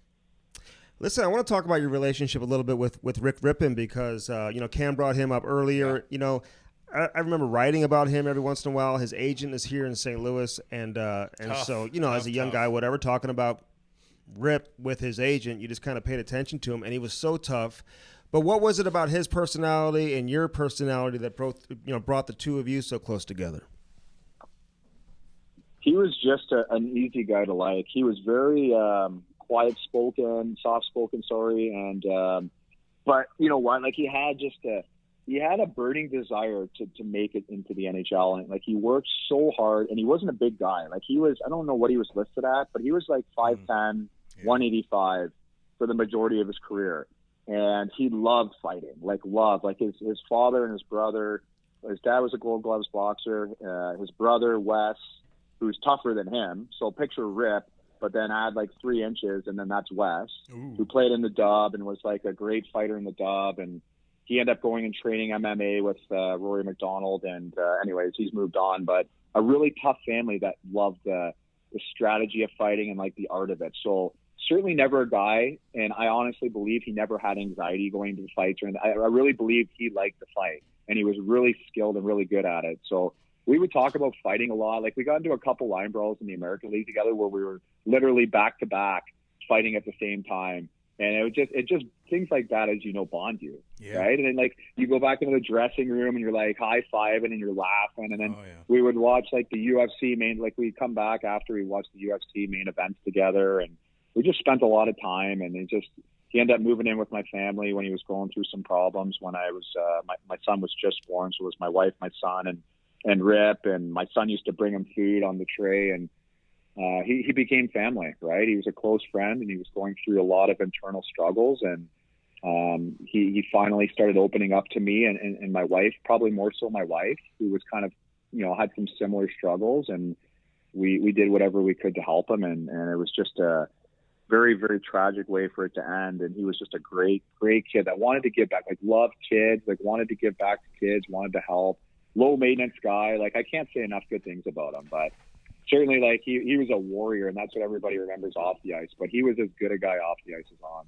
Well, like I went through my struggles, and I know a lot of guys have been through a lot of shit, depression, addiction, just fucking everything, man. Like you see it all. Like what happened with him, you think, on a personal note, and I know you might not want to get too much into it, but people ask me all the time. Like I'm talking to different tough guys all the time on different threads and social media and things like that, and his name gets brought up all the time, and I really don't have an answer for it. I mean, was he depressed? Was it a girlfriend thing? Like did you sense anything in the locker room as a buddy with him? Like, God, I gotta figure something out with him because he's on the wrong path and he's just not mentally right. Like what was your observation?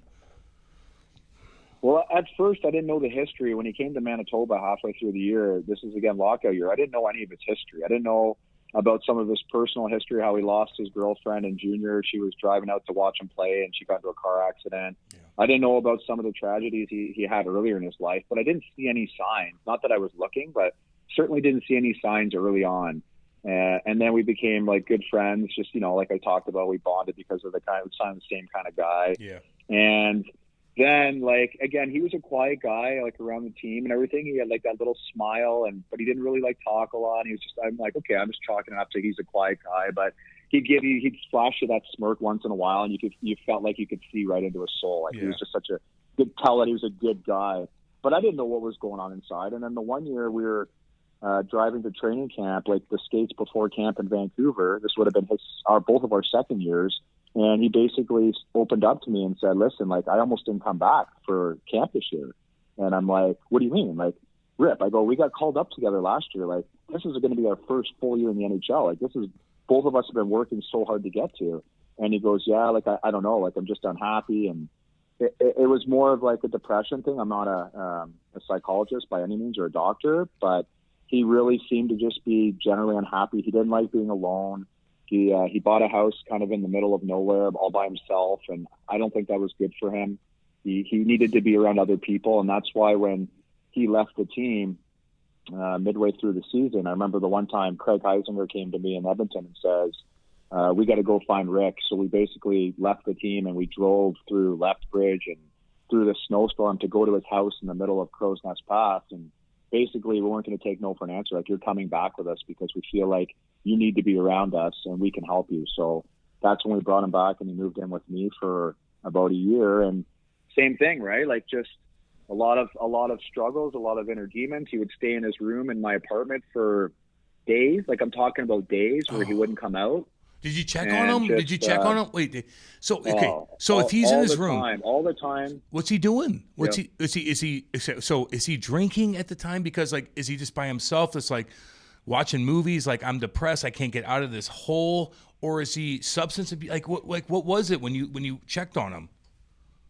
No, it wasn't so much substance abuse. He wasn't drinking. He was like, he liked to have beers with the guys, but nothing out of the ordinary. He wasn't drinking. He was just really down. So he was, I don't know, watching like movies on his iPad or phone or something, and I don't know, reading, like texting people like back home. Like, his grandma was really big in his life, and she was a doctor or a nurse, and she would try to help out, and he was talking to a different family, and I don't know, just coping, just trying to cope. And when he wouldn't come out, and we would bring all the meals of the day to him, and we'd leave him outside of his door, and sometimes we'd come back 4 hours later and the food was still there untouched. And so we started sending my son. My son was 2 years old, and we started having him carry the tray, and he would knock on the door, and he would be like, Rick, and he would open the door always for my son. So at least he would take the food in there. He didn't always eat it, but he was just trying to cope, right? He was just going through all these things. And then when he felt like talking, he would come out. And honestly, we would sit at my kitchen table, and we would start talking at 8 o'clock at night until 5 in the morning. And we did this all the time. And sometimes I was playing the next night, so I would go to bed, and my wife would stay up till 7 in the morning talking with him about this. And this is something that I try to share with a lot of people, because we want to destigmatize this. Like, this isn't a weakness. Like, this is a disease and a sickness that we need to talk about in order to rectify it, right? Yep. Yeah, I was going to ask you that. Like, what did you learn from just the whole experience, seeing it firsthand? You know, having a friend like who you're so close with, you bring him into your house, and you're trying to help him, and you see the struggle, man, and how serious it is. Like, how do you explain that to people, and what do you learn from that you hope people can help other people? Well, you have to remember, this was 11 years ago, guys. So 11 years ago, before Hockey Talks and a lot of the great initiatives, Bell Let's Talk, that Michael Landsberg started, the Canucks were the first team that started Hockey Talks, and now half the league supports it. It was still considered a weakness, right? We always talk about mental toughness in hockey and being able to control your emotions and not let anything bother you. Well, so if you're dealing with this depression and anxiety and you have these feelings, you're obviously going to internalize it, because you don't want to appear to be weak or appear to be that you're not professional or you can't handle it. So he was concerned, and he was worried about other people, particularly guys on the team, his peers and management, thinking he was weak. So that was the big reason why he didn't talk about it with anybody other than me and Craig Heisinger. And I get that, right? He was trying to protect his career and himself. And, you know, like, I learned a lot through that process. And then we started to figure out, like, listen, like, this is a disease, right? Like, it's either a chemical imbalance or it's something out of your control. Like, we have to talk about this and get this out into the open, because then we can actually get some help, whether it's medication, whether it's different techniques. We can try to help cope with it. And there was a lot of people doing as much as they could. Like, Mike Gillis was the general manager at the time. He did everything he could, very supportive. The NHLPA doctors, Dr. Shaw was great. Oh, he's the best. Everybody was doing. Dr. Shaw's the best. We were all doing whatever we could to help him, right? Yeah. No, Dr. Shaw's the best. Like, he could talk to you, big boy. Like, he just walks in your room, and he's like the most gentle giant ever. I had problems, and God, Dr. Shaw, you're the fucking man. I'm glad you brought him up, because I'm going to give him a shout out on that. But let me get to some positive stuff. And Ripper, he broke my nose. I heard nothing but great things about him. I had to get that in. We had to talk to you about that, man, because I know how close you were with him. And a lot of people always ask me about Ripper, man, because he was just the coolest guy and tougher than dog shit. But let me ask you something, though. Well, go ahead. Finish your thought. Go ahead. I was going to say, you know what his fighting style was? Like, he was a guy who wasn't a big guy. So most of the guys he fought were bigger than him. So what he had to do is he basically had to throw the opposite hand of what you were throwing. So if you were a righty, he had to throw lefties because that was the only way he was going to be able to hit you, because he didn't have any range on guys. So he was so good at switching, and he worked his left so good that his left ended up getting better than his right. And he was, if you remember, he was the best guy at flipping punches. Like, he would stand in the pocket with you, but he would get hit, but very rarely would he get, like with your fight, Cam, like you're throwing bombs, but he's slipping them. He had these little subtle head moves that boxers have. So you were only getting pieces of them. You're only nicking his head or his helmet. He was so good defensively for how offensive of a fighter he was, if that makes any sense, right? I look like a fucking jackass in that goddamn fight. Okay? That's all you have to say. That's all you have to say. He kicked the fuck out of me, and it was embarrassing at home. Okay? That's it. Oh, that was home too? That was at home too. Oh. I had a bunch of people in the stands, and my nose is fucked. I couldn't. I'm breathing. It was a big boy. It was a big boy fight. It was fun to watch. You guys were both swinging. I was bleeding over my expedition on the way home in front of like girls and stuff. Like, I don't like you anymore, Cam. I'm like, oh, cool. Thanks, Ripper. Awesome guy. Yeah, I know. But look, man, I'm glad that you brought that up, and you know, we had to ask you about that. But I do want to ask you one more thing. What toys do you fucking got? No, I have to ask everybody this. I know you got your place in fucking Toronto. I know you got your fucking place in California. You're out east too. But are you a boat guy? Do you have anything fun? Do you take your kids on something? Like, what do you got going that's fun besides hockey and all that shit?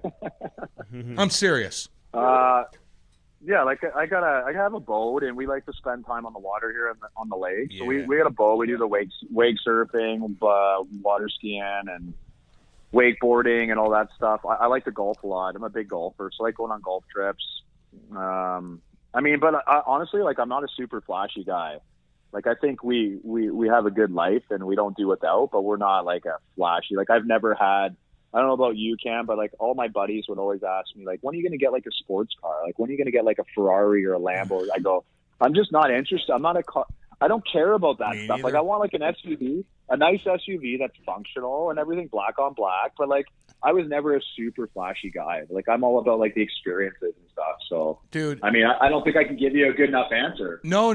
That's the answer I need, because you're simplifying your life, but you have a fucking boat, and you know that you could take your kids on a boat, and you have happy time and euphoric high and listen to fucking Pearl Jam or whatever you want. Andy doesn't listen to that, but it is what it is. But I had the Corvettes, dude, and you know. Yeah. I got pulled over every 2 seconds, and everybody's like looking at you, and you're just like, me. And I'm like, nah, I want to hide when I'm driving. But as far as boats are concerned, man, they're endless fun. And if you have a little spot, that's all you need is something chill. You're not overwhelming yourself with prices or any of that shit, but just have something simplistic, and the boys and the kids could always have a good time, man. Write that down, Andy. Nothing better than being on the water in the summer, nothing better. Oh, yeah. The best of the best, baby. Listen, I hear the best day, for boat owners, the best day you have a boat is the day that you sell the boat. They hold their value now, Andy. You don't know because you've never driven one. You hire people to drive your fucking pontoon. Settle down, son. Hey, last thing for you. Like, when you chirp Luongo on TV, like, is he getting pissed? Is it all in good fun? Like, when you talk about his contract, back-to-back games and all that shit, like, is he just That's right. Does he know that's coming? Like, do you give him a heads up or no? That's so funny. So, like, a little background on me. I'm sure you figured it out, but like, I treat everybody the same. Yep. So I don't care who you are. I'm gonna chirp everybody. And the guys at Sportsnet found that out quickly when I came in. Like, nobody's off limits, right? And that just means everyone's accountable. Like, I expect everyone to give it to me, and I'm gonna give it playfully but respectfully. Like, I chirp Berkey as much as anyone, but respectfully, right? Like, I love the guy. I look up to him, but I'm still gonna fire away at him, right, once in a while. That's just who I am. So I chirp everybody equally, I think. So Louis, I'm sure he's not used to many guys chirping him, right? So when he came to Vancouver, I think he was probably a little bit caught off guard when me and Cass and Burrows would, well, not Burrows because he was afraid of him, but me and Cass would throw daggers at him because that's who we are. We're like, if we're going to chirp the Sedins and Willie Mitchell and Hammies, we're going to chirp you too. You're on our team. You're one of the guys. So, it's hard to let that go even after you retire. So I remember, I think you're talking about when I chirped him about the not playing back-to-back games or something. And I still to this day think it was true, but he fired back on Twitter, and I read it and I'm like, okay, I don't care if he fires back, I can take it. But if he's seriously upset, I'm going to reach out. So I texted him. I said, hey, you're not really upset, are you? And he goes, no, I'm just joking around. I'm like, okay, that's cool. I don't want you. We had to make sure. I don't want to hurt your feelings. He goes, no, I was just joking around and firing back. Okay, that's totally fine. I could take that. Because he don't want to piss people he comes off. out of nowhere on social media. It's what? This guy, he's got a personality. He's funny. And then he goes on camera, doesn't always show it, but some guys are just good like that, kind of behind closed doors on social media. But sometimes your tweets don't work. Sometimes you tweet something out though, and you're like, oh, that's kind of dicky. I gotta message this motherfucker. He's witty, right? I know. Hey, listen, man. He's witty, and sometimes to be witty though, for most people, you have to be comfortable. Oh yeah. And for whatever reason, maybe he's just not as comfortable in front of the cameras. But when he's at home and he's on his phone, he's comfortable. He's got some great tweets. He's entertaining. Oh, really entertaining. Right. Hey, listen, we've got a hair product company that sponsors us, by the way. Keep It Handsome out of Montreal. We're hooking Don't you cut up. that hair. Send me your address. I'm sending you a box full of shit, okay? Hey, even if they're bitching about, look, and I get it, they want women on the stage in Hockey Night in Canada, and all I said was, if you keep growing your fucking hair out, you're going to look like a badass bitch in no time. So just keep doing that, all right? I can't believe Dippity Doo sponsored you guys.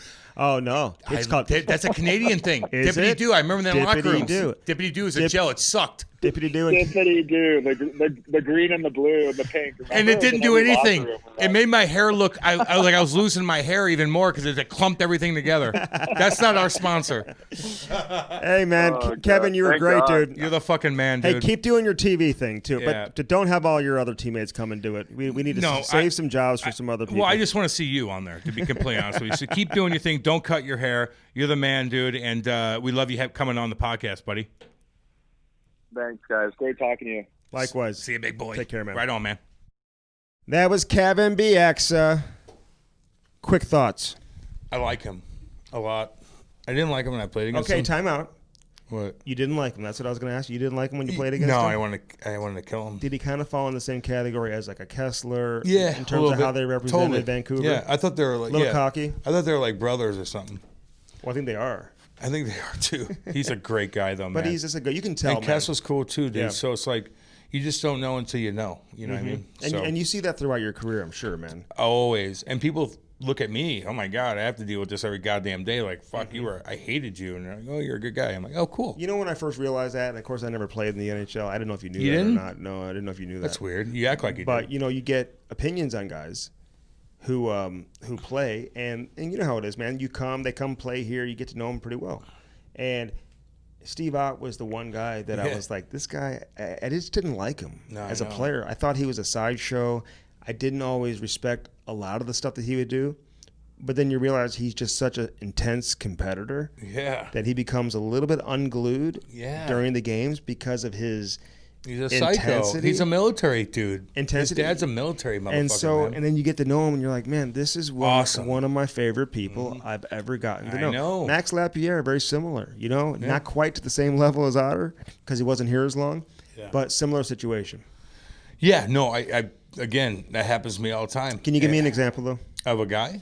Like somebody you played against, and all of a sudden you played with them, and you became close friends. Like Steiner and Otter hated each other, and they became, talking about Alexander Steen, they became best friends. Oh fuck, man! I don't think I was so self-absorbed at a young age, where I didn't even figure that out. When you came to St. Louis, did you know a lot of the Blues already? Like, were you doing what you did later in your career, skating with all the guys here in the summer and stuff? Larry Poole, or just the guys that are from St. Louis that were playing in the I skated with all the big boys. Did you? And I was talkitive, and I talked to all of them, and I snuck in the locker room and talked to them, and then Larry Poole let me do anything I wanted. It was really weird. Yeah, he was cool. He was fucking awesome, man. God, he let me come in and just sit with the guys and shit, and I'm just a 20-year-old, 21-year-old He didn't kid. even let Pronger do that. Pronger got traded to Edmonton. I'll never forget. And he was like, hey, meet me at the rink at like 7:30 in the morning to do this interview the night after he got traded. Because he got traded at like 11 o'clock at night. And I go there, and I'm like texting him, I'm like, where are you?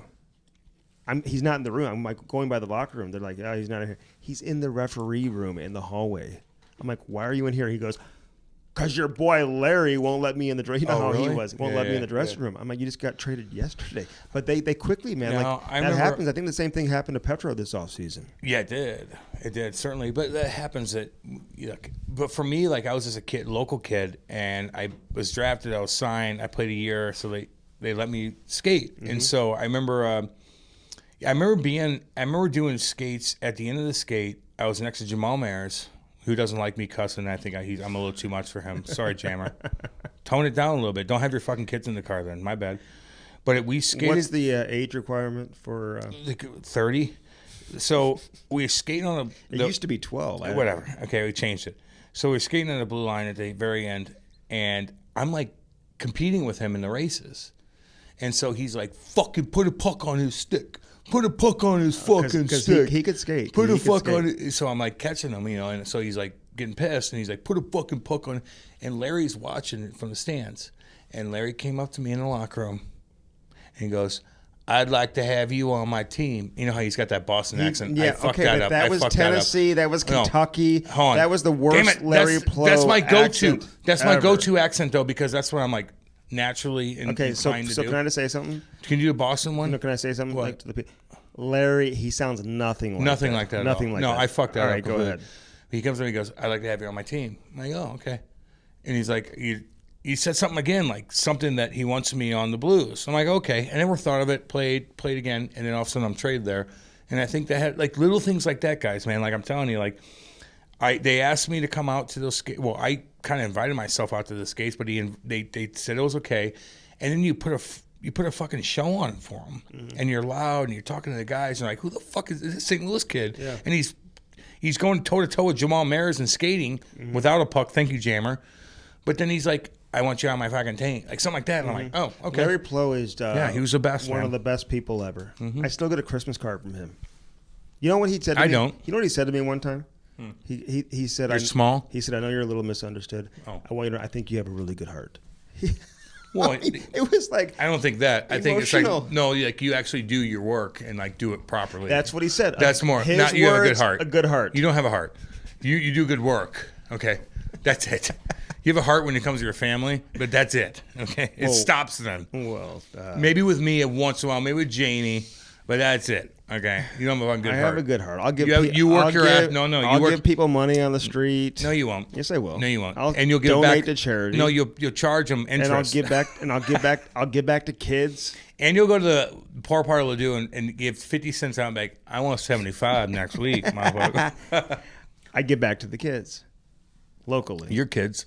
No, you do that. Dude. No, I know. I kind of want you to stop. I'll be at the rink tonight. Because you're too much. I'll be at the rink tonight. And all your little fucking buddies start chirping me a little bit, and I get pissed. That's all good. Yeah. But what? I don't know. What did they chirp me about last time? I don't know. What did I do last time? Oh, the little kids?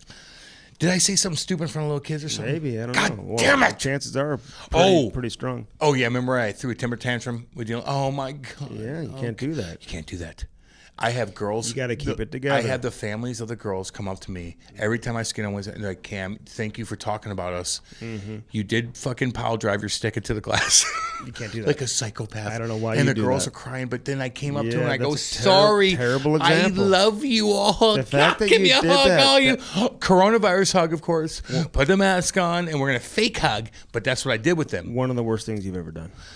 Spear chuck a fucking stick? Yeah, that was terrible. No, it's not. Okay. You've done much worse. All right. No, it's Kevin not. Bieksa, that was episode number 108. Man, as always, brought to you by CarShield and CarShield.com. Again, mention the promo code CAM.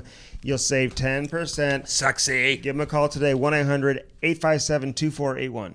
800-857-2481. CarShield, give them a call today. Love having CarShield supporting us on the Cam and Strick podcast, just like we do with Bud Light, Seltzer, baby. Strawberry, black cherry, lemon, lime, and mango. So I got a couple of my Facebook account, man, all the big shit kickers, enforcers, they all chime to check out Cam and Strick Podcast and this and that. They say that. And some guy goes, if Cam says mango one more time, I'm done with it. Oh. I know, but then everybody's like, I love mango from Cam. Bud Light, strawberry, lemon, lime, and mango. Mango. If mango was a person, it would be. Oh my God. Well, this guy's like, I want to drink mango because of what he says, but I want to kill him because he says it so goofily. But that works. That's called. Is it goofily? Is that a word? If mango was a person, he'd be 6'4" with long fucking hair. Not fucking Trevor Lawrence, but kind of Trevor Lawrence. Not Jamie? No, not Jamie. Certainly, but Jamie's hair. Not you, of course, but Trevor Lawrence without the big nose, a little bit more fluffier hair, maybe a little tougher, huge penis, jacked as all fuck, wheel as all fuck, can play the guitar, could shit kick guys. That's Mango. Okay. That's Mango. Okay. The best of the best. You're Eddie Vedder. Yes. You're Bob Probert, your Wayne Gretzky, Yeah. and your Mario Lemieux, dude. no, not a hockey guy. I want Tom Brady, and then you're fucking Tiger Woods. And then you're the dude from the soccer guy that wears number 7, Ronaldo. who's got like 40 million a year. Yeah, okay. That's Mango. Andre Agassi. You kind of look like Andre Agassi. With your What? beard. Wait. You have an Agassi time beard. out. Yeah, you do. If you tell me I look like Andre Agassi, that means I'm bald as fuck. Shut up. You look like Andre Agassi. I have a cul-de-sac in the back of my head. Stop it. We may make you Andre Agassi in the Twitter Hans promo. Wyman needs to get the back of my fucking head, okay? we make you Agassi in the Twitter promo? The front of my head's decent. The back of my head's fucking sad. That's hilarious. That's hilarious. Yeah, it's funny. Okay. I love cul-de-sacs in the back of my head. It's funny. All right. Bellman.com. Ooh. Troy, Missouri. That's where you find Bellman. Very easy. A hop, skip, and a jump from St. Louis. It's very, very close. Check them out online, Bellman.com. If you have a used car, they want to buy it from you. They will buy it from you today. You'll drive off the lot and a brand new set of wheels. They got the Cadillac, the Buick, the GMC on one side of the street. Across the street, they got the Chrysler Jeep, Dodge, Ram. Lots of different selection, lots of different options for you, no matter what the weather is. Get one in time for the upcoming spring. Your wife could buy a car there. Yes, she can. That's the biggest fucking That's deal. all you need to know about Bellman. And our boy Dan Bellman, who just continues to flat out He's get the it done. fucking best. Like your wife goes in, Dan's like, "Come on in here, sit down. What do you need? You want water? Here's this. You want a plate of sushi? Here we go. Want me to walk you around like fucking Cleopatra? Can I get you some pineapple? What do you need? Like, I'll do anything for you. Like, you don't have to buy a car. I'm a nice guy. I'm fucking with St. Louis and hockey and shit. It doesn't even matter to me. It's like, I'm gonna treat you great. You want hard-boiled eggs and spinach? Stop it. We can give you that too. Stupid ass. Bellman.com. I can't take it anymore. Cracking eggs and shit. Bellman.com. Check that out. All right. Of course, candidates. Listen, the Super Bowl campaign is going to start next week. We can't wait for that. Are you chewing?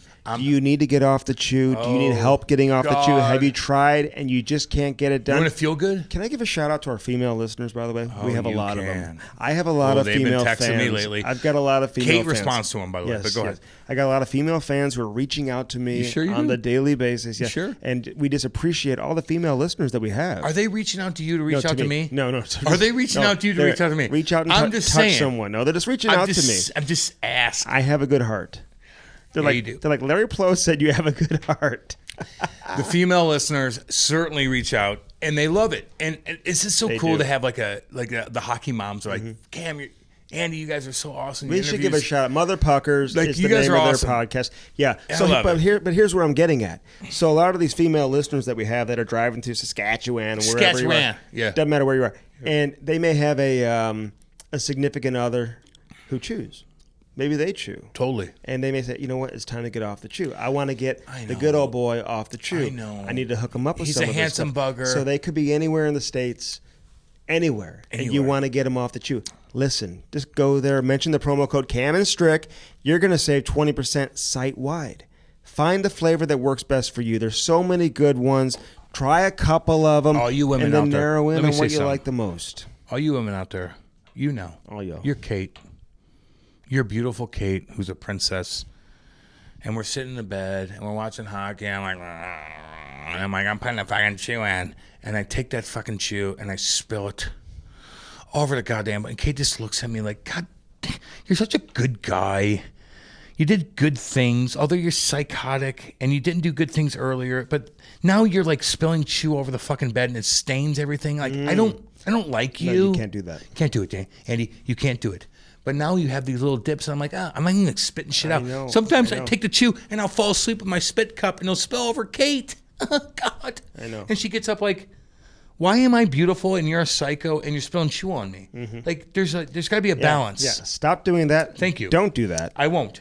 Go to CannadipsCBD.com and that. order the one that you want. They've got all the different flavors, from wintergreen to mint Mango. to American spice Mango. to citrus flavor, all the way to mango. Mango. Follows us around. It's like a goal scorer. The puck just follows him around. Look at his fucking Mango hair. follows us. Look at his hair. Yes. He's jacked. He's like wheeling chicks. I'm like, oh God, Mango's so cool. I can't even hang out with him. Mango. I'll put him in my mouth though.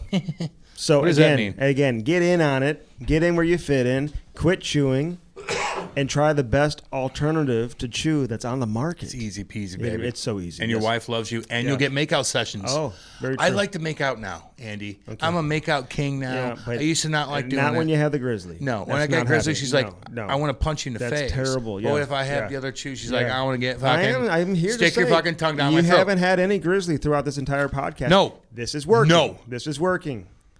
Fucking grizzlies. I can't believe you're getting it They done. scare me as bears too. Yeah, not they just do. chew. Yeah. Not just chew. Well, they don't scare me. Well, you're tough. Well, you just hand them the credit card. They just pay them off. That's You the just- thing. Mine's fucking. I don't even credit on there anymore. Hey, honey, will you give him the credit card? Give the so he fuck, doesn't who's this eat fucking us? bear bothering us? Can you just give the fucking credit card? Just Throw some pay him fucking off. money. Pay him off. Okay, we got shit to do. We got sightseeing to Bear, do. do you take cash, check, or Hey, charge? Bear, go climb a fucking tree and get honey. Thank you. Here's some money for it. Drive black tie. Drive when you want it. Drive what you want. It's that simple. Download the app today. Drive black tie. The only place in St. Louis you can do this. Subscribe to the car that you want. You want a luxury vehicle? You feel like you can't ever afford to get into one? Well, guess what? Now you can. Have it as long as you want. You want it for a weekend. You want it for a week. You want it for a month. Take your you want it girl for out. 6 months. Take your girl out, Take your dude. girl out in style. Yeah, dude. Have you always wanted to drive a Porsche, maybe a G-Wagon, and you say, well, man, how do I get into one? You drive black tie. Check out their app today. Call our boy Dylan. Dylan will hook you up. Ellie will hook you up too. What up, Ellie? Ellie, what's up, girl? What's up, girl? They'll all hook you up. Again, drive what you want. Drive when you want it. When I drive black tie, baby. Yeah, looking good. Got that Maserati. I got the Macan. The Porsche Macan. Although Andy rolls up in a Maserati, and the boys like, "What the fuck?" They're like, "What the fuck? You got a nicer car than half the guys in the Blues? Get the fuck out of here! They're like, damn. Get the fuck out of here!" I love it. Andy rolls up in a Maserati with his fucking hot Dude, it's wife. so loud. His hot wife's driving it for him like he's I a know. fucking pimp. Get out of here. Although that's good. Yes. Because my wife drives me and she's hot too. Oh yeah, great picture though that they took. And of course, we got a video and a photo shoot that we did with We're their gonna do guys. more. We're gonna do more. They were like National Geographic like photographers. Like, I was freezing my fucking bag oh, it was off. so cold. It was so cold. I'm like, I'm happy. and the girls were cold too. Yeah, they're cool. And of course, Victor Hockey. Check them out. Check out all their great hats and hoodies and everything. At Victor Hockey USA on Instagram and Twitter. Yeah. VictorHockey.com. That's Speak. the website. Sorry. Speak. Sorry. Actually, Kevin Bieksa dropped a couple of stories. Sorry. Oh, he did. He And has I'm a- like, that's where I got He it has from. a great story. That's where I got it from. Keep it handsome. Could never forget about Keep It Handsome. Get the hair products today, the shampoos, the conditioners, the gels, the sculpting paste. They have something for every one of you. No matter if you have straight hair, curly hair, long hair, short hair, no hair. Yep. You want that beard moisturizer? I use it every day. You have a big beard or no beard, you can still use it. The head balm. Get that Fight Ugly hoodie. Yeah, dude. Portion of the proceeds go back to the Montreal Resource Center. We're going to hook up Anti-bullying. Kevin Bieksa with it. We got our boy Milan Lucic and a bunch of other guys that are wearing Brady, a Matthew Tkachuk. Matthew, my bad. And our boy Tom Wilson, who looks like the best. He's like an MVP candidate right now. This I guy. love him more than I loved him before. So hook it up. Keep it handsome. Do your thing. Keep it handsome. What up, Mirko? Yeah. Keep pumping it out. Damn And right. again, get that hoodie, man, and take a picture and send it to us. People are going to talk to you when you Please. have a hoodie on. Like Oh, that, they dude. will. They'll be like, Oh, wow. you get- They do it to me. Like, Dude. wow, do you fight a lot? That's Dude, what people or say if to you're, me. like, Yeah. single, I'm like, like, wear a hoodie. no. If you're This is single- the opposite of that. Wear a hoodie around, and girls like, fuck, you like Fight Ugly? Like, fuck yeah, I like you. You're a fucking badass. I think so too. Well, you, All not right. to you, but to most people. This was episode number 108, and you're listening to the Cam and Strick Podcast.